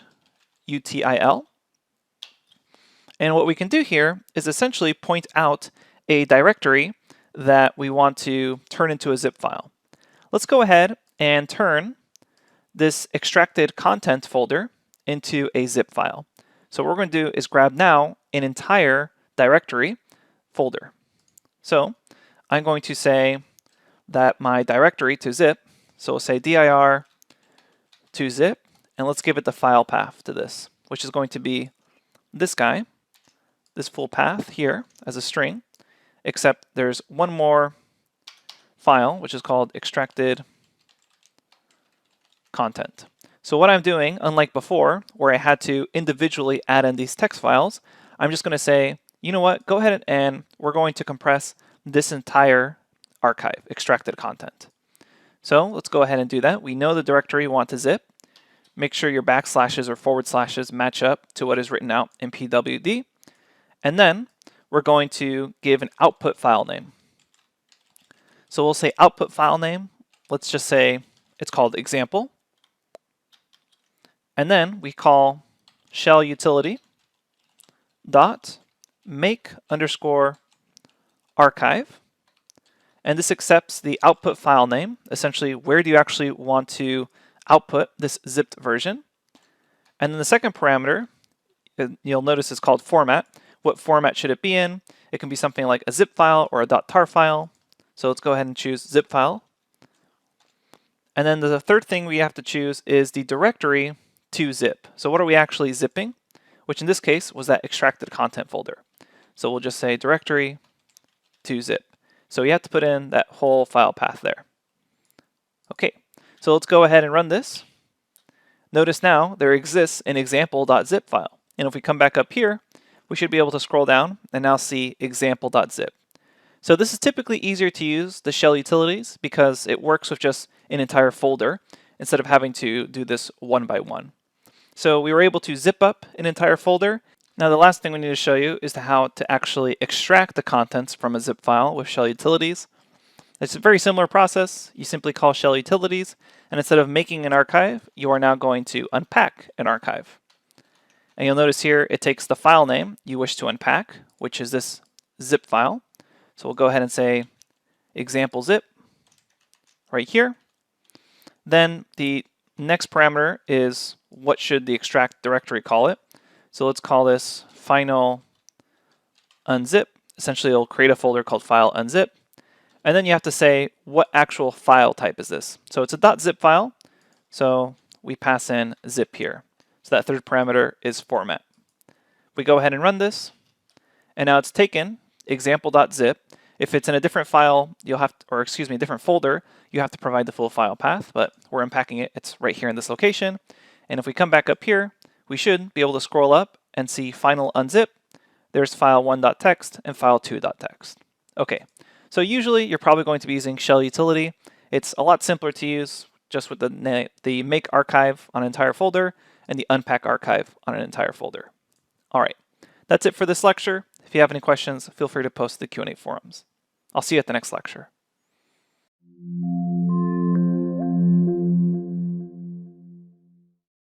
Welcome everyone. It's time to test multiple skill sets that you just learned in the advanced module section of the course.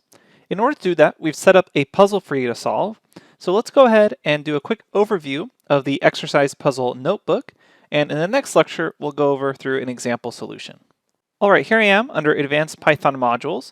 If you scroll up, you should see numbered at 08 another folder called Advanced Python Module Exercise. And then if you open that up, you'll notice that there's a puzzle as well as the solutions. And then this zip file called unzip.me for instructions. Let me bring over the actual modules exercise puzzle notebook first. Okay. So for this puzzle, your goal is basically to solve and try to figure out what you need to do. So we're actually not going to give you too much guidance. Instead, basically figure out what you need to do. And your first clue is this zip file called unzip.me for instructions. So basically unzip it. There should be a text file there for you to open up with instructions, and then read the instructions and see if you can figure out what you need to do. Now, if you get stuck on where to start or what steps you should take, I did have a link here to a Google document that will give you step-by-step what you should be considering and what you should be doing. But I highly encourage you to basically try to figure it out on your own. Start by trying to unzip this file and then see where that takes you. Again, this is a puzzle, so really there's not that much guidance we've set up for you, but if you do need it, there is this guide hints link that you can click on. Okay, that's all I will say for now. If you end up getting stuck and this guide and hints don't help you, check out the next lecture where we go step by step through a possible solution. I'll see you there.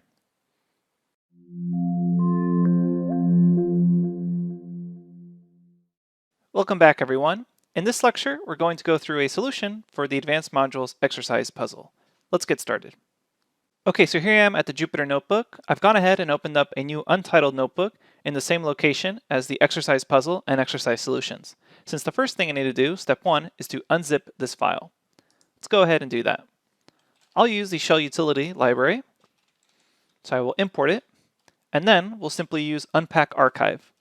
So you should be able to say shell utility, unpack archive, and then we need to tell it what actual location the zip file is in. Since I'm in the same folder, I just need to essentially pass in the zip file name. So in this case, I can simply say unzip.me for, and then I can tab autocomplete this. Now the second thing is where we actually want to extract it to. In my case, I'll just leave this as an empty string because I want to extract it at my current location. And then the format is zip. All right, that's step 1. If you come over here, you should notice that there's extracted content. And if you open this up, you can now see we have 1, 2, 3, 4, 5, and then the instructions.txt. Also, as a quick note, extracted_content is the default file name that shell utility will provide for us. So we want to open up instructions.txt file. Technically, I can just click this open, but let's go ahead and open it with Python as a quick review. Lots of different ways you can do this. I'll use a with statement. So we'll say with open, and then inside of extracted content, I want to open the instructions.txt file. I'm just using tab to autocomplete there. We'll open it as f. Then we'll grab the content, say f.read, and we'll go ahead and print out that content. I could also just say print f.read. Okay, so step 1, we unzip the file. Good job with that. We now see those 5 folders, and each of those has a lot of random.txt files. So if I take a look at one of these, such as 1, notice there's a ton of text files here. And if I open up one of these text files, it's essentially just a bunch of lorem ipsum text, just a bunch of Latin filler text. So what do we have to do here? Within one of these text files is a telephone number formatted like this. Okay, so we need to use the Python OS module and regular expressions to basically iterate through all of those text files, open it, and search for the telephone number. So let's go ahead and move on to step 3, where I will create a regular expression to find a link. So this is pretty similar to what we covered in the regular expression lecture. So I know that the pattern, if I were to look up in the table, there's different ways I could write this pattern, but I know that it should be a digit, 3 of them, then 3 more digits after the dash, another dash, and then 4 digits. Okay, so there's our pattern. If you're confused on this, you can review the regular expressions lecture series, but basically this says 3 digits, a dash, another set of 3 digits, a dash, and then a set of 4 digits. Now what I would always recommend doing is, before you just go ahead and use this pattern, is just test it on a single string to make sure it's returning what you expect. So I will say my test string is equal to, here is a phone number, and we'll say it's 123, 123, 1234. Okay, so there's our phone number. Let's go ahead and make sure that our pattern can find it. We can use find all for this. Pattern versus the test string. Run that, and it looks like it found the phone number. Perfect. Next, I'm going to make this into a function. And the function is going to accept a file, the text file. It's going to open it up and then search for the pattern within that file. So I will call this def search. It takes in the file, so I'm going to iterate through all those text files. And then the pattern is going to be what I defined up here. So we'll go ahead and copy this, paste it, and we'll first open up the file. So I'll say f is equal to open the file, and in this case I just want to read the file, so we'll say mode is equal to r, and we'll grab the text of the file by saying f.read. So now that I have this text, it should basically act like the test string I had here. And instead of using find all, I'll just go ahead and use search to search through this text. So I'll say if regular expression search pattern text, meaning it found it there, then I'm going to return the results. So I'll say return search pattern text. And technically there's lots of different ways you could do this and set up your function. Else I'm going to just return an empty string. So essentially what this is going to do is it's going to open up the file, look for a pattern there, and then if it finds it, it will return it. So we'll go ahead and create that search function. Now what I have to do is I have to walk through all the files here, essentially using the OS module, because I need to not just go through all the files in this folder, but I need to go through all the files in folders 1, 2, 3, 4, and 5. So this is too much for me to do manually, which means I will use the OS module for this. I will import OS. Let's make our results a list, and then I'll do the following. I will say for folder, subfolders, files in OS walk, and I'll say just go ahead and do this in the current directory plus extracted content. So we'll say os.get current working directory, and then concatenate it with the string extracted content. So in case you are interested in what this looks like, I'll show you right here above it. So I'm going to insert this, and so it's basically saying my full current location plus extracted content. Because recall, my untitled notebook is actually kind of sitting above this extracted content folder. So I want to go ahead and I'll provide that full file path. And now what do we want to do? We'll go ahead and search through this. So put the colon in there and say for f in files, essentially all the text files. I actually don't care too much about marking down subfolders or folders for now. I just want to search every single text file. Then I will say the full path to this text file is equal to folder plus, in my case, 2 backslashes since I'm on Windows, maybe a / for you if you are on Mac OS or Linux, and then the file itself. So why do I need to do this? Well, recall that I'm going to be calling this search function on each file. And what I want to do is make sure I don't get any file path errors. So in order to do that, what I'm going to do is call the folder that it happens to be in, and then the file itself as well. And if you're kind of confused on this as far as what this is actually doing, you could, if you want to, print out the full path, but you'll just get a bunch of print statements of every single file in there. But I only recommend doing that if you're still confused on what the full path actually looks like. And then we'll say search full path. All right, so pretty much very simple function here, but what are we actually doing? All we're doing is we're going to do a walk through that entire extracted content folder, going to look at each file, grab its file path, and then I'm going to perform my search function, which is up here. Recall this is my custom search function, not regular expression search. And my search function takes in the file and essentially searches for the pattern in it. If it can find the pattern, it'll return back that telephone number. If not, it just returns back an empty string. Alternatively, I could also just say pass and not return anything. Okay, so we're going to run this. Should take a little bit of time. And then we'll say, what are my results looking like? So for R in results, in fact, if I just take a look at results, you'll notice it's essentially a really long list with a bunch of empty strings because I'm usually just returning an empty string. But somewhere in here, there's a telephone number. So here we have the actual match object. So what I'm going to do is say for R in results, if R is not equal to an empty string, go ahead and print out R and group it together to actually grab the whole match. So let's go ahead and run that.